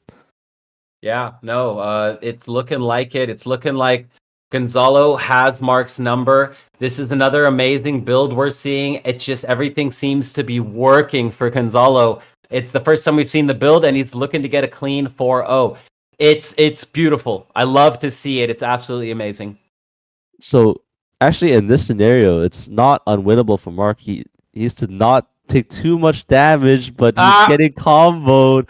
He's getting comboed by the Water 3s, but actually he's kind of surviving. If he can survive actually a bit more, he has complete Apostle advantage, so it is possible to win, but he would have to play he got a knock. perfectly. He got a knock. He got a stun. Okay, this is what you're talking about, though. Yep. He didn't waste the smash either. He saved it. Well played, Mark. Doing big. Oh, boy. Oh, boy. Yeah, you need to get away. You need to get away somehow. Oh, boy. This is scary. I think that's it. Yep, shield. Oh, Mark was finally figuring it out, too. He was really figuring it out. It was kind of like the last series, right? In the final game, it felt like the player that lost had finally kind of figured out the matchup. Unfortunate, but well played by Gonzalo. Yeah, just goes to show that adapting fast is actually probably the most important skill at the highest level, where you can recognize immediately after one loss, okay, why did I lose that game? What can I do to change that, or to make it so that whatever win condition that my opponent had in the last game can be altered. And we can clearly see that, Mark in the last game was able to at least not take so much damage early compared to before, but realized that his win condition was actually Apostle advantage, and he did get the Apostle advantage, but it was a bit too late at that point. But like you said, Chief, it's all about, who can figure out who faster. Yeah, it's a puzzle. I see it as a puzzle. There's an early, a mid, and a late game. They are doing something, you are doing something. And depending on what both players are doing, those three phases are going to look different every time. And both players have to figure out, okay, in the early game, what am I supposed to do? Am I supposed to put pressure? Am I supposed to kill an Apostle? Which Apostle am I supposed to kill? Okay, check. And then you got to think of it from their perspective too. Okay, what do they need to do? So if they need to kill this guy, then I should probably protect this guy. If I need, you know what I mean? And then it starts getting super complicated and super complex. And then it comes down to like, well, they did this last time. Are they going to do it again this time? Or can I stop them from doing this crucial tingy at the right time because I know it's coming? Stuff like that. So very deep mind games. The better you get at the game, the more, it's like everything. The smarter you get, the less you know. The more you learn, the less you know. Because it just opens up whole new avenues of thinking that you didn't even have before. Very well said. Very well put. I just think in this case, I don't know if Mark has Prickly Guardians, but he did have 2 Guardians. But against AC4, especially against an AC4 that has more upgraded points, the easiest counter is just have Prickly and stand behind them, and then they'll just kill themselves if they AC4. But it just seems like Gonzalo had a very clear game plan and executed on it really, really well. Every time he had a follow-up, he was falling up into Water 3. And he would never misplace his Water 3. Always very good timing in the Water 3 every time the AC4 landed or a follow-up landed. Okay, perfect. Yeah, I mean, well played. Good job. And it is time to do the giveaway. Wham, bam. Thank you, ma'am. We're about to go through. We're going to do it here live on stream. Let's see. Little preparation. I haven't seen this before. It's a first time for me. Continue. It's like I'm clicking the buttons, but I'm obviously not. Okay, okay. What's gonna happen? There's the 10 retweets. They're all collected. Entries completed. Who's it gonna be? Who's it gonna be? Who's it gonna be? How does it work? Result code. Giveaway. How does that work? Huh? I'm so confused, but we're learning. We're learning as we go. Do we have to like place that link somewhere and click on it? I'm confused. But hey, new tools, right? Looking to improve wherever possible. Okay, so anyways, we need to go to a break anyway, so we're going to try to figure this out while we go to break, and we'll be back in a couple minutes.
And a wham bam, thank you, ma'am. We are back. We've still got 2 more matches for you guys. Next, we're gonna have Dude Ain't Duck versus RGN NA from Axie Plus. It's gonna be Potestaten versus Nikora.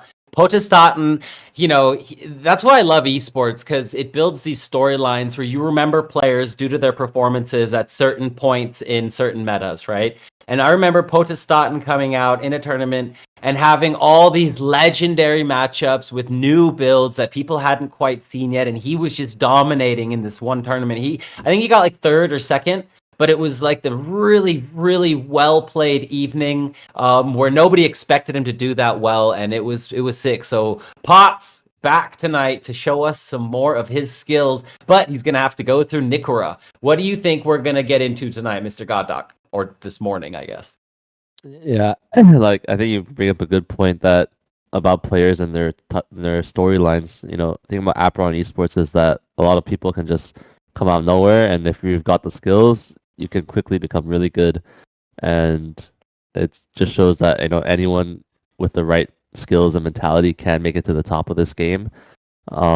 So I think what we'll see today is for sure. I wonder what Pote is playing. I don't actually remember what he played last time. But I'm pretty sure whatever he'll play will play pretty well because I know he trains really hard and trains with really good players as well. And Nikoro is also no slouch, but I think A plus has a lot to do in terms of like climbing the ladder. It's gonna be a hard match for them. Yeah, so we're about to find out who's going to bring it home for their team. And, what did you say, Mr. Producer Man? Okay, we're going to show the giveaway. We figured it out. And guess what? Producer Man won, so we're going to run it again. If he wins again, it's not on him. But he did actually win the first try. But let's do this again so you guys can all watch. This is Web3. We're all about transparency. Maybe I win this time. They're gonna be like, rigged. If I win, we can do it again. Okay, how about that? Oh, my goodness. You broke it. That's hilarious. We can get the 11 people and honor system in chat and do it through Twitch. You're funny, bro. That's hilarious. Nah, you can only get one try at this later. First, they make you figure it out, and then they just basically say, buy me, pay for me now, or forever hold your giveaway. It is what it is. Oh, Oh my goodness. So 2 more matches to go. The AGW has been delivering, ladies and gentlemen. And there's a lot of cool stuff going on right now in Ronin. I'm seeing like Pixels has a cool event going on. Runiverse also just brought out a new map. Like Ronin's been delivering some cool stuff from all around, and we are waiting next. It's gonna have Apeiron. PvE just came out. Oh. You've got to be. That is so funny. All right, well you saw it here live, Mr. Producer Man. He's rigging it somehow. Wow, that's a different program, huh? Yeah. Wow. All right. Well, congratulations. 1 apostle ticket to Mr. Producer Man. Congrats, Coveter. You got the tank on too, looking nice and swole. Yeah. Now just 10 more push-ups. 10 more push-ups. The rigger. Hashtag rigged. That's a meme right there in itself. Let me get a little screenshot of that. So clip it and ship it. Clip it and ship it. Here we go. Boom. Always making memories here at the AGW. Always making memories. We love it. So, Dude Ain't Duck, Axie Plus, going at it in our second to last match of the night. The players are almost ready. Who is going to take this home? Who is going to bring home the bacon for their team? I don't know, man. I think they're going to be pretty evenly matched, but Potts is my boy. Yeah, I think just looking on a paper, I would probably favor Potestaten to take it home. But like we said, you never know. Anyone can lose. It's always possible. And today's been another good example of that. So, whew, Little Vinny McCoveter, Imp Coveter, rigged the winner is. That's funny. That's really funny. Two different programs. We're out here trying to be fair and transparent, and it's like the universe is like, no, he's winning. Just let it happen. Like, fine. All right, we got the match underway. We have two Foresties. A lot of Foresties. Yep, I was about to say a lot of Foresties today. Which is cool to see, that these more, not so rare planets are getting such great usage. And it's also going to mean, a big change is when the boons come along, most likely. Oh yeah, the boon is definitely going to be the main game changer in terms of planet representation. Then we can get some, some of the planets out of the closet that we haven't seen before, like the archipelagos or even the tundras, Yeah, I was the only person playing Tundra in top 300, and I played Mega Dino, and I took a game off of him, and I was so freaking happy. You have no idea. I didn't win, but I made him try. I really made him try, and he messaged me everything like, bro, that was good. That was pretty sick for a Tundra. Well played. I was so proud. That was my proudest moment in Apeiron. Yeah, I think anytime you play something like a Tundra and you can take a game off like a Delta or a Karst, that's already a win in and of itself. But it's gonna stay with me forever. That's fun.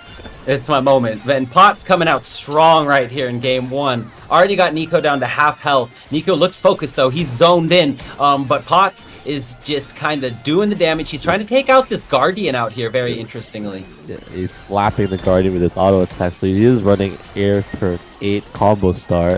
I think there's been quite a lot of combo star players that I've seen recently, actually. I myself, I've also been experimenting with combo star. It's a really strong skill, actually, if used correctly. And Pod is just completely dominating, full HP, zip zap running at him. He's just going to auto him to death now, presumably. And Nikora is in a world of trouble. Yeah, I mean, that's something a lot of players don't realize. And when I was playing more consistently, I was not very good at it. It's getting in your auto attacks. Weaving in your auto attacks between moves, between dashes, between juking their stuff. It's really hard to do it right against good players that are, placing their skill shots correctly. So it leaves for such a high level of skill. That's why, I think League of Legends players will really enjoy and Apeiron. Dota players. And Dota players, exactly. That's where I think, onboarding Web 2 to Web 3, that's how Apeiron does it, right? We need to find ways to find these League players. And there's so many League and Apeiron or Dota players that are really good and they have a following and they're not professionals. There's so many. There's 100,000 in each game, I'm sure, semi-pro or million in each game, semi-pro players, and then 100,000 of them stream and have a community that, they could bring over and show the awesome beauty of Apeiron. So I think that's somewhere that, we all need to look in this next phase as the game becomes more complete. And, it's a game that we can show a League of Legends semi-pro amateur, and they'll be like, ooh, yeah, baby, this is sick. I like this. Yeah, so we've actually been trying to get more Web 2 KOLs that do play League and Dota to come in and try our game. We've actually gotten some pretty big people, for example Bob Chin XD, who's a Challenger League of Legends streamer who works for who streams for Team Liquid. So there's been we've been trying to get some of these guys in, as you said, Chief, and like you said, League and Dota players just naturally have an advantage when they try this game for the first time, because a lot of the gameplay loops and optimizing your game plan in Apeiron is similar to how you would play optimally in League. You're trying to dodge skill shots, you're trying to weave in your auto attacks, you're trying to play spacing. A lot of the similar concepts appear in these games. You just remove last hitting, but in return you have cards instead of these abilities that are always the same. It actually just leaves for even more higher skill ceiling in the 1v1, right? A part of League and Dota is obviously the team aspect, which is why, that's different. But when it comes to a solo mid lane, it's very comparable, very, very comparable. And the creeps just last longer, right? And you don't get a bonus. Maybe just play to even give a small bonus if you last hit an apostle. Oh, right? Like that's actually an interesting idea. right? That's quite interesting. Like a 1% buff for the rest of the game in certain stats or something. Just something small, but like to make people really focus on that and get those last hits. You never know. That could be a thought. But, Yeah. sorry, we were chit-chatting that one. Pots coming out, just showing dominant fashion right here. Nico is going to need to make some switcheroos for 2. And I don't mean switcheroo the card necessarily, but that might be a good one to add another one into the game. I think Pot's just able to completely get the advantage because his spacing and his use of auto attacks and like his focusing of apostles is really on point. I feel like there was never a moment in that game where Potts was like lost or wasn't sure like what his objective was. He clearly knew from the beginning. I have to auto these apostles, focus these certain apostles. Then I can zip zap with the space I bought and then just auto him to death. So well played to Potts. Yeah. And back to that last hit idea. So let's imagine you get all 4 last hits, right? So you get 4%, and how much is 4% compared to the skill tree? The things that you're getting at the top level, right? That's how Well, I'm trying to think. What is it like a 4% increase in damage like across the board, or like because there's different ways we can allocate this percentage. Yeah, it's interesting, right? Like, and maybe even for different planets, different stats get boosted to help with balancing certain things. Like it kind of leaves a whole new avenue of it's a small change though, right? It's 1% if last hit is achieved, and then it can allow you guys as the developers to kind of play with that, and it could be the same for everyone, or it could be different for each planet archetype. Yeah, I mean, definitely an interesting idea.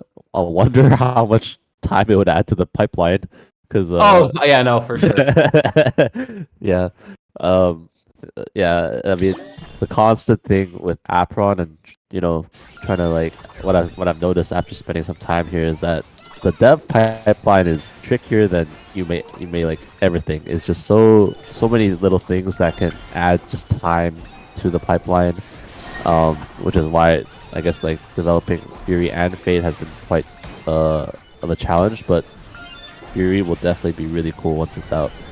It's because of NFTs also, right? That makes it more complicated when you change people's things that they spent money on. It's just it's a whole new balance, right? And that's what a lot of people don't understand. It takes years to create a good game, and Web3 doesn't make it easier. It makes it harder, because you also have to think about the economy. You have to think about, a token or multiple tokens. You have to think about the NFTs. You have to think about how to keep them balanced, how to keep the holders happy, as well as the players happy. And the players are often not the holders. So it's a really tough balance at that point. So you just summed up Web3 in a single blurb right there, Chief. Yeah, that's pretty much. I've been here since the beginning. So I've been watching it, and I've been a part of I was a part of Axie V2 balancing, and when it just started, and it was crazy. I came up with a lot of the builds back then that are good now, because in theory they should have been good, but the game balancing took 3 years, and 3 years later, the idea they had came more into fruition because they had a lot of time to iterate, and actually they stopped iterating for a while because of Origins. So it's similar to what you guys are going through, like with the PvE and then this and then that, and not being able to focus on like the PvP, right? Or for example, and the balance. But it's a challenge all games, especially Web3 games, are dealing with, and that's why we all need to work together to try to beat the challenge, right? That's how it is. Life is a puzzle, and we're constantly being pushed, and we're constantly trying to figure out how to fix it. And we do see Nico fighting back here. He does have his 2 apostles. He is pushing, but the life, the HP is not what you want to see. He is fighting really well, though. I'm loving all this, but you got to stop taking those auto attacks. You can't afford it. Oh, there's another one. Does get up to the shield here. He is getting slapped around by Pote's auto attack, and there we go. I mean, I think what I noticed in this game is that Pote able to land crucial like CCs near the beginning of the game to get the early health chunk, and then he just focused completely on killing killing Nico's apostles. And I think Nico, he needs to figure out how to survive the early game damage while landing his vault and also taking out Pote's apostles down too. I think Pote is definitely doing a better job of killing off Nico's apostles than Nico is. And he is playing Earth 5 too, so the apostle killing shouldn't be a problem, but for some reason he is getting disadvantaged in terms of apostles. Maybe it's because of the auto attacks, but definitely Nico needs to adapt in some way here. Yeah, I mean, this is his last chance, or else Dude Ain't Duck is going to be moving back up, while RGN is going to be stuck in a rut, and that is not what they want to do ending this week of the AGW. There's next week is one more set of matches, right? And then is there a break, or how are we gonna finish it off? Do you know that yet? Yes. So it's just gonna proceed like normal. So we're gonna alternate weeks of SCA and NA.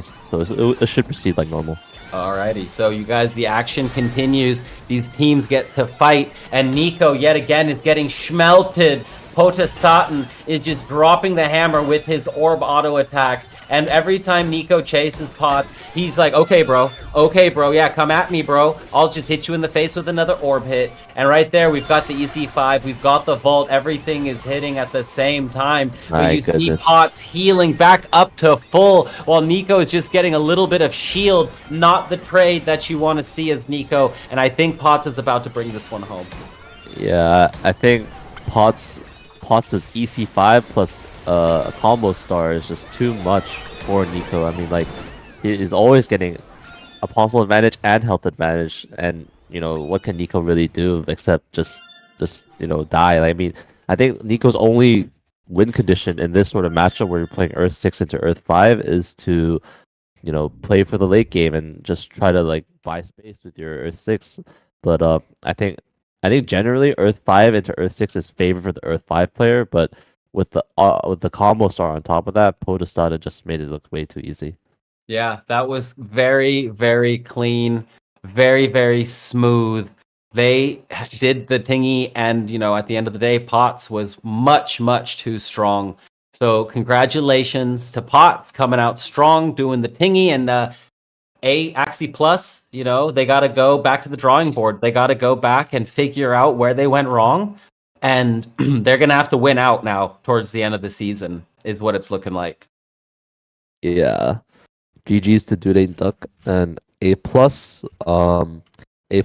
struggling a little bit, but, it's always possible to win. So as long as they never give up, it's always possible to win.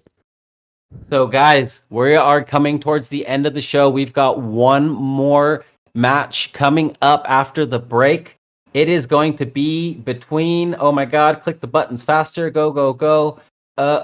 Sura Gaming and Synergy, LeBaker versus Pepe36. So make sure to stay tuned. We're going to have one more barn burner coming at you when we get back. We'll be back in just a few minutes.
And we're back. Sorry about the delay. We were just chit-chatting away. We're having a good old conversation in the background there about, Web3 gaming, because we are passionate about it. We love it. We want to see it succeed. So we're out here doing what we need to do to give you guys a good show and a good experience, during Apeiron and all these different Ronin games that we've been doing, shows and events, and just it's about the community, right? It's about the growth. It's about coming together, because what the world needs is a good game and a good community. We've got the community, and we've got some games that are all fighting to be that next game, basically, right? Like Axie V2 was, oh God, it's so long ago, 4 years ago, 3 years. It's Jesus.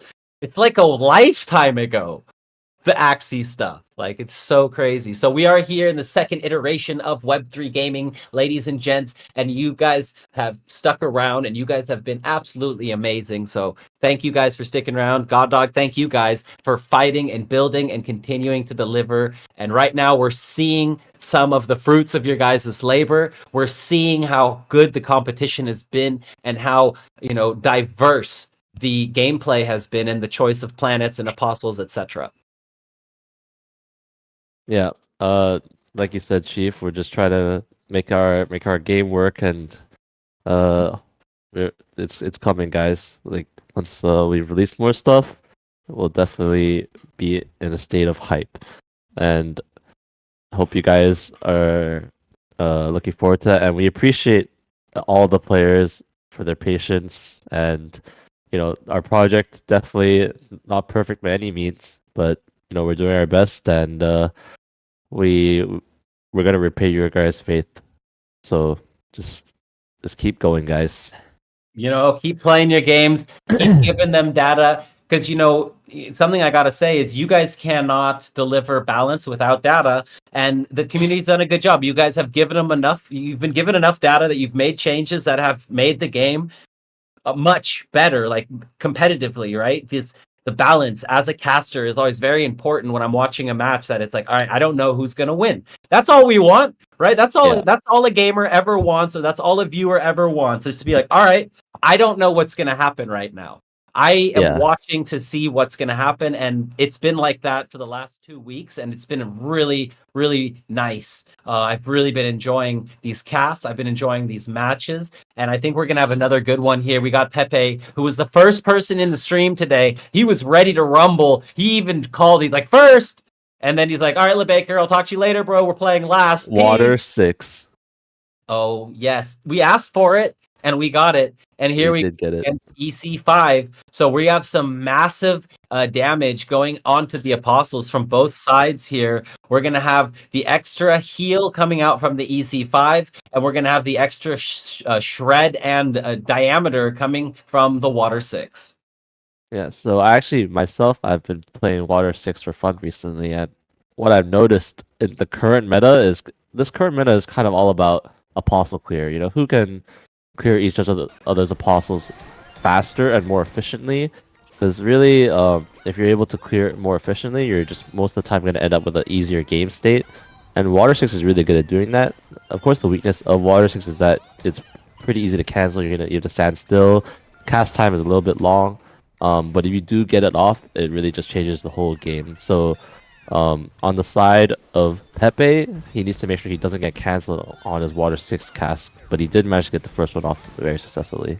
Yeah, it's a good start so far. Both players, keeping things flowing, keeping things going really well, dealing some damage to each other. Nice cancel right there. Huge. We're going to need to see more of that. Very huge. And LeBaker actually in quite a good spot. He's going to heal off this Hunter with the Earth 5. Oh, great Root Trap to slide away and not prevent the healing to LeBaker.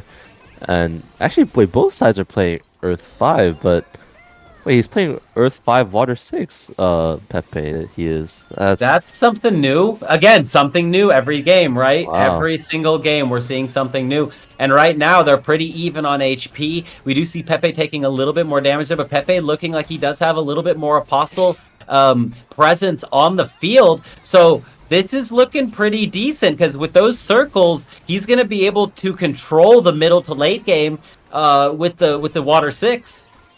Yeah, I really like the build variety that we're seeing, especially today. It's just so cool to see that everyone is trying different things, and like you said, whenever we have metas that are unpredictable, you don't know what people are going to play, it's always going to be more fun to watch. I mean, I remember previous metas, we had times where we pretty much knew exactly what everyone was going to play, either Earth 6 or Earth 1, or, sometimes AC5, but rarely. But yeah, really cool to see. Well, that was before the Earth, right? Basically. Yeah. It was okay. Oh, Pepe getting knocked into the red and sitting in the red, possibly taking a lot of damage there. But this Water 6 is huge, doing so much damage, and now trying to hide some EC5s under the Water 6. But Wow. is going to be it right there for the first game, and Sura Gaming falling behind with Pepe taking out LeBaker. Yeah, so what I noticed in this matchup, it seems like both sides can clear each other's apostles relatively easily since both have Earth 5. The difference is that once you get to the end zone, Pepe just has an advantage with the Water 6 because it covers more of the circle, and it actually does quite a bit of damage as well. So I don't know if LeBaker was running Tailwind. I need to see if he was running Tailwind, but if he is running Tailwind, he needs to save that to cancel the Water 6 every time. Otherwise, he's going to have a hard time to win in the end zone. Yeah, the Water 6 is the game changer in that end zone. It's so big, and if you get stuck in it, it's just no bueno. Like, you're not going to have a good time. So the cancels are probably going to be the difference maker here for LeBaker, and he's going to have to play like Faker. I might as well keep rhyming at this point. That's a good one. I mean, he does have Tailwind Dash, so he does need to save that. I wouldn't use it unless I specifically saw Water 6 coming out on the side of LeBaker. So let's see what he can do. I mean, I think right now the game state will be isn't too important because both have Earth 5, so at some point they're just both gonna kill each other's apostles and be full health. Really will be depending on what happens near the end zone, unless they can get a significant chunk soon. Yeah, and I mean, both... Oh, nice cancel right there. Cancel. There's an EC5 that Pepe is not going to get onto the field. And it looks like LeBaker has a little bit of control of this game through that play. His Apostle's still looking decently strong. Oh, big. And big. Pepe taking damage here. Yeah, that was a big slam to stop the shield. But he does get the Water 6 off Pepe, so he actually does have some space to you know, get his bearings, find his next Earth 5, because he has to Earth 5 this clump here, Pepe, to get the healing off. And but LeBaker's in a good spot, you know, full HP. Does root trap to get that one hunter out at least, so really good. He's been doing that pretty consistently to save the root trap for the Earth 5. Now it's all about, can he get to the end zone with his health advantage and prevent the Water 6 cast? He should probably save the Tailwind. I wouldn't have used it there. Yeah, that didn't seem like the one. But okay, he's comboing it right now. He's just going for the endless stun, right? He went for the knock up, then he went for the the slide, then he went for the zip zap, and now he's back to another Tailwind dash, and he gets it there. There it is. You called it. We've been talking about it, and he hits it. So now all of a sudden, oh wait, don't let. It's still not over till the fat lady sings, but that was exactly what. Look at LeBaker's already like, come on, one more.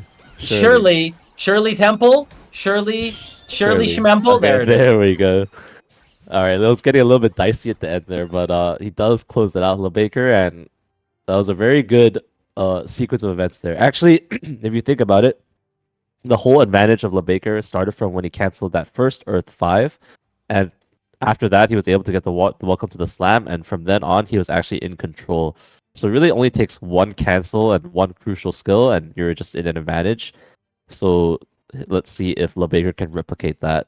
On the side of Pepe, I think he just has to try and avoid getting canceled on the Earth 5, because he actually lost a lot of HP just from getting canceled there, because he couldn't regen anymore. Can you hold it down for 1 second? Oh yeah, no problem. So we got the Water 6 coming out again, no cancel this time. So we do get the Earth 5 coming out from LeBaker, just killing off these Guardians at the front. And I wonder if they're running Prickly. No, they have no Prickly, it seems like. So this Guardian will drop. I think on the side of LeBaker looks pretty good so far. I mean, like, he's got relatively even apostles. I mean, both sides are quite even at the moment. As we said earlier, it will all depend on who can get to the end zone with relatively higher HP, and if LeBaker can cancel that Water 6 in the end zone. But I think Pepe is actually taking a bit too much damage here. You know, it took a lot of autos, some zip zaps, and it seems like LeBaker is running Air P8 of some sorts. You know, because these autos are hurting quite a bit. Yeah, Pepe is not really respecting the autos here from LeBaker. He's not. He had to just And he's Yeah, not returning fire either. I mean, even if he returns and trades, it's not going to be a good trade because the orb is stronger. But you're right, he's not respecting the autos. He does get away from that one. He My does get goodness. his EC5 off, but it doesn't look like it's going to matter. That's it. Pepe is getting reversed here, and LeBaker now taking a big puff of his vape. Like, yep, I lost game 1, but we out here, baby. Let go. Yeah, I don't really know why Pepe just kind of just took all those autos to the face, and crucially, it was like isolated autos. As you guys might know, like autos are less strong when you've got apostles next to you, and if the auto damage is spread out.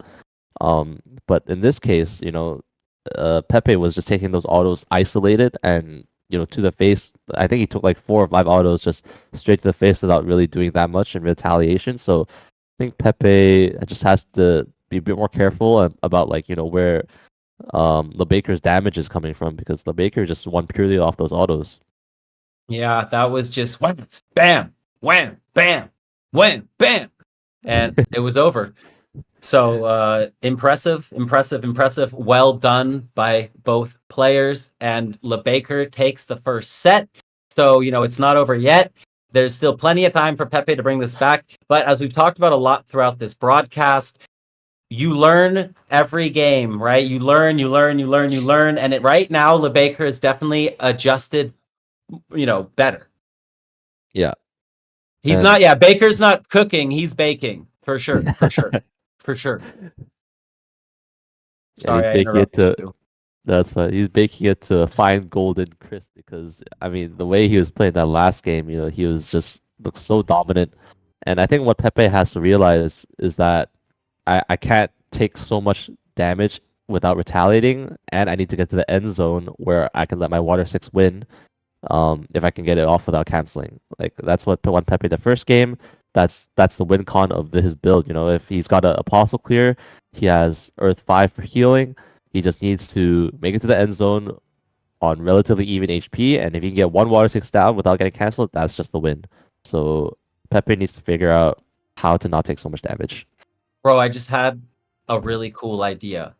So imagine at the end of the AGW, you have the teams in the order that they placed. And then to bring in new players, we make a gauntlet where new teams get a chance to play the AGW teams. And if you beat the lowest team, you move up to the next one and the next one and the next one until you lose. And it's if you promotion and relegation. Kind of, but not official, just kind of like a battleground, right? Like where people get a chance to play the pros and show if they should maybe be there type of thing. Like, yeah. Or could be a game, like a promotion relegation game even. Yeah. Where if you make it to if you beat 3 teams, every team goes down 1, the bottom team gets knocked out. Bro, that could be fun. That sounds like fun. Yeah, it does sound like fun. Just as a side event, right? It doesn't have to be like the World Championship. It can just be like a fun way to get people involved. But anyways, we are... Whoa! Fire 3. Pepe is playing Fire 3. All right, we're keeping it real here, ladies and gentlemen. We never know what's coming. Neither do you. Neither do the players. Fire 3? Yes, sirree. That's beautiful. And nice little move there by LeBaker. He moved over with a root slide trap, stunned the Guardian, and then had the Guardian chased, so he was able to get the EC5 on both. That Guardian is now dead. Looks like that was LeBaker's focus. He gets out of the way of the dash, doesn't take any real damage, and again, it doesn't look like Pepe's using those autos to, the perfect ability like we've been seeing LeBaker, but he is doing much better this round and is up on HP at the moment. Yeah, so Pepe running a Scorchbrand Fire 3 build, and I believe he also has Combo Star in his build if I'm not mistaken, because he was autoing more in this game. And already it's a much better situation for Pepe than the previous games. Now, LeBaker actually kind of in trouble. He got hit by the headshot, taking damage from the autos. It's actually very difficult for LeBaker to win now, I think. It's going to be quite difficult. He's got Apostle disadvantage. He does heal off the Hunter, but will he root trap the Hunter out, maybe? No, it doesn't have it, Pepe, but, this is a difficult spot. LeBaker is now 1v3 in the corner. Now it's time for Pepe to show his skills with the auto attacks and finish this off. It's over. Well done. It's over right now. LeBaker's surrounded. He's getting baked right now. He's in the... Wait, hold on. Oh. Okay. He got a lot of life back right there. real quickly, but then he got scorch branded. Yeah, that was a great job by Pepe to bring out something different. And the Scorch brand seems to be working. I mean, I don't know about the Fire 3. I don't know how viable that is, but at least the Scorch brand seems to be doing its job. And now LeBaker has to, kind of sit back and think, okay, how do I fight this? What do I do differently? And I think Pepe, it's all about confidence. Winning a single game can give you the confidence to take the next game as well, and it's all about execution at this point. Let's see what will happen. I think LeBaker should be able to get to the end zone with the Earth 5. The advantage of the Earth 5 is that you always have somewhere to heal.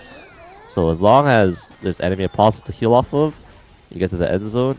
I think Earth 5 should be favored against Scorchbrand in the end zone, but seems like they're killing each other before the end zone in these games. Yeah, no, I agree. So this is going to be a big test. Can LeBaker do this, or is Pepe going to take this to a rubber match, which would be a very nice way to end the day? That was not the EC5 you wanted right there. He did not predict any of the movements, and now it's wasted sitting back there. Oh, my headshot. Oh my goodness, Pepe is putting, Pepe is acting like the meme coin, right? When it goes off, and that's Pepe right now. Getting LeBaker down to one shot. LeBaker might want to hit that vape again, because we're going to a set 3. It's rubber band time, and it is all tied up. Yeah. Well, the interesting thing I noticed is that Pepe not only changed to a Scorchbrand build, but he actually changed to a planet that has Air Perk 8 combo star. And if you notice, he was autoing much more in the last 2 games, and actually proved to be a lot of difference, because the previous games that LeBaker was winning, he actually was winning through auto attacks, and now that Pepe also has similar strength of auto attacks, seems like the advantage of LeBaker is gone. So LeBaker has to go back to the drawing board and see if he can overcome the Scorchbrand auto attack build. Yeah, that was again, bringing out something brand new for us today and getting a win. That's what we want to see. Set 1 goes to one player. Set 2, the other player changes it up and wins. And now what does LeBaker do? Does he come out and try to just win with what he has? I don't think that would be the play. I think he needs to switch it up, because LeBaker dominated that second set. Yeah, it didn't really seem like too much of an execution issue, but more of I mean, maybe a little bit positioning, but also just his build. The Earth 5 didn't look very strong into the Scorchbrand here, so have to see if he has a counter, or if he just thinks, you know what, maybe it was execution, I just have to play better. Yeah, but that seems so dominant, right? And we saw in the first one that LeBaker was able to win it, so this isn't like a massive... It can't be just skill diff. There was definitely something there in that matchup that Pepe had the advantage. So let's see. What is LeBaker going to do here? This is it, everybody. This is the final match of the day. It's been a very smooth stream. I appreciate you coming out today, God Dog, and jumping in. It's been a lot of fun, a lot of great matches, and we got one more coming at you right now. Let's go, baby! Likewise, Chief. Always appreciate getting the chance to hear you cast, and casting with you is a pleasure. So it's been super fun. And Aggie says Chief holds Pepe. I got a little bit of Pepe, man. I love the frog. The frog is the OG. I love Ethan. I love the Pepe frog. So, they are like family. They are one and the same. You must love both. No, I'm just kidding. You can love whatever you want. Everyone is free to do what they want. So Scorchbrand versus EC5 right here in the middle. They're just showing up, showing off, and going head to head. The Guardian from Pepe has jumped into the back lines to kind of mess with this. Oh my God, my brain. It's not a rogue. It's not. It's an archer. But what is it called? A hunter. That's the word. The archer hunter. He's just fighting this Guardian in the back. And up until now, we did see LeBaker kind of go for the Guardians early game. But right now, it looks like he's switching up his approach, trying to do some more damage to Pepe. But it's not working. He misses the sprinklers completely, hits nothing. Oh my goodness, was that a headshot? Holy but Jesus! Oh, LeBaker died so quick there. I think one issue that LeBaker has right now is that he like he's using his first cast of Earth 5 onto the Guardians in the middle, but I think he should use it on the Hunters. The Hunters seem to be a big problem right now. He's getting hit by a lot of headshots, and seems like Pepe is very well equipped to dodge, remove the Guardians from the Earth 5. Let's see if he does it again. He normally jumps the Guardian out of the Earth 5. But like I think LeBaker should use, yeah, there we go. He jumps one of the Guardians out of the Earth 5, and LeBaker, I think he needs to use this Earth 5 on the Hunters possibly. I mean, it's too late now. He's gonna focus on this Guardian. At least it's gonna die. But he's really focusing the Guardian. Yeah, he's like, Yeah. all right, I gotta kill this guy right now because this. Okay, headshot misses this time. Guardian is down. Bill Baker going instantly to the next Guardian, so we know what he doesn't want to mess with late game. We know what bothers him, probably because of maybe the stuns. You know what I mean? Like getting stunned and then getting it chained with everything else. I'm not sure exactly why he just hates these Guardians so much.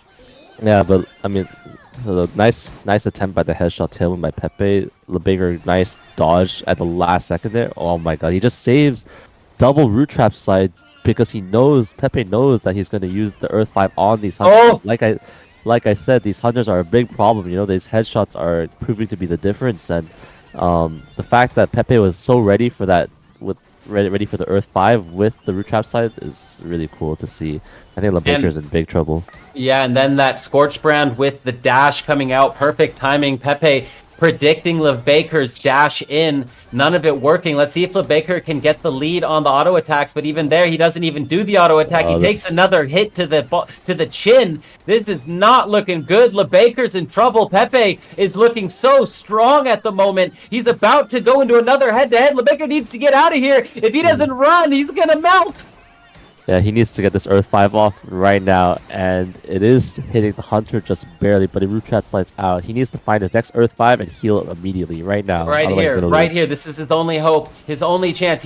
Maybe there's not a slide, maybe he can't get these numbers out, but the snipe comes out, and it ends LeBaker, giving Pepe the reverse sweep to end the day, and Synergy takes out Sura Gaming. Woo! Wow, GG's to Pepe and Synergy. That was a really well played match.